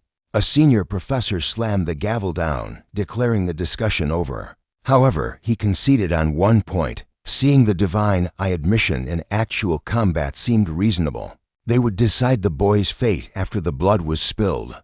Ariel tried to object, but it was too late. The professors filed out, snickering that they were looking forward to the comedy show. Professor Heathcote Longfellow exited the room without a single word, leaving a cold silence in his wake. Left alone in the empty hall, Ariel slumped in her chair. She whispered an apology to the air, cursing her own weakness, before her thoughts drifted to Gray. His power was too dangerous for a tournament, and he wasn't ready. She knew that hoping for a victory was irrational. Yet, she clenched her fists and made a silent plea. She begged the heavens to help those rough gems, those children with world-shattering potential, and protect their future. The day of judgment, the interior battle finally arrived. The arena exploded with noise as the event began. The announcer introduced the king of the rookies, the top first-year student, Leon Hart Appas.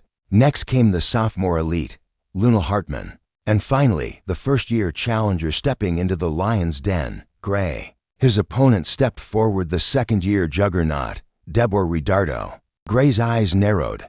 He recognized him instantly, the bully from the hallway. So I really have to fight this trash? The announcer screamed that the world would witness their true power. High in the VIP stands, the professors watched like vultures. Among them sat Professor Budra, waiting for the show. Leon Hart frowned, questioning why so many faculty members were present. Lunal Hartman shrugged, noting that usually only 3 bothered to show up. Lunal wondered aloud at the turnout, but a realization dawned in Leon Hart's eyes. It clicked. The professors were curious about the anomaly.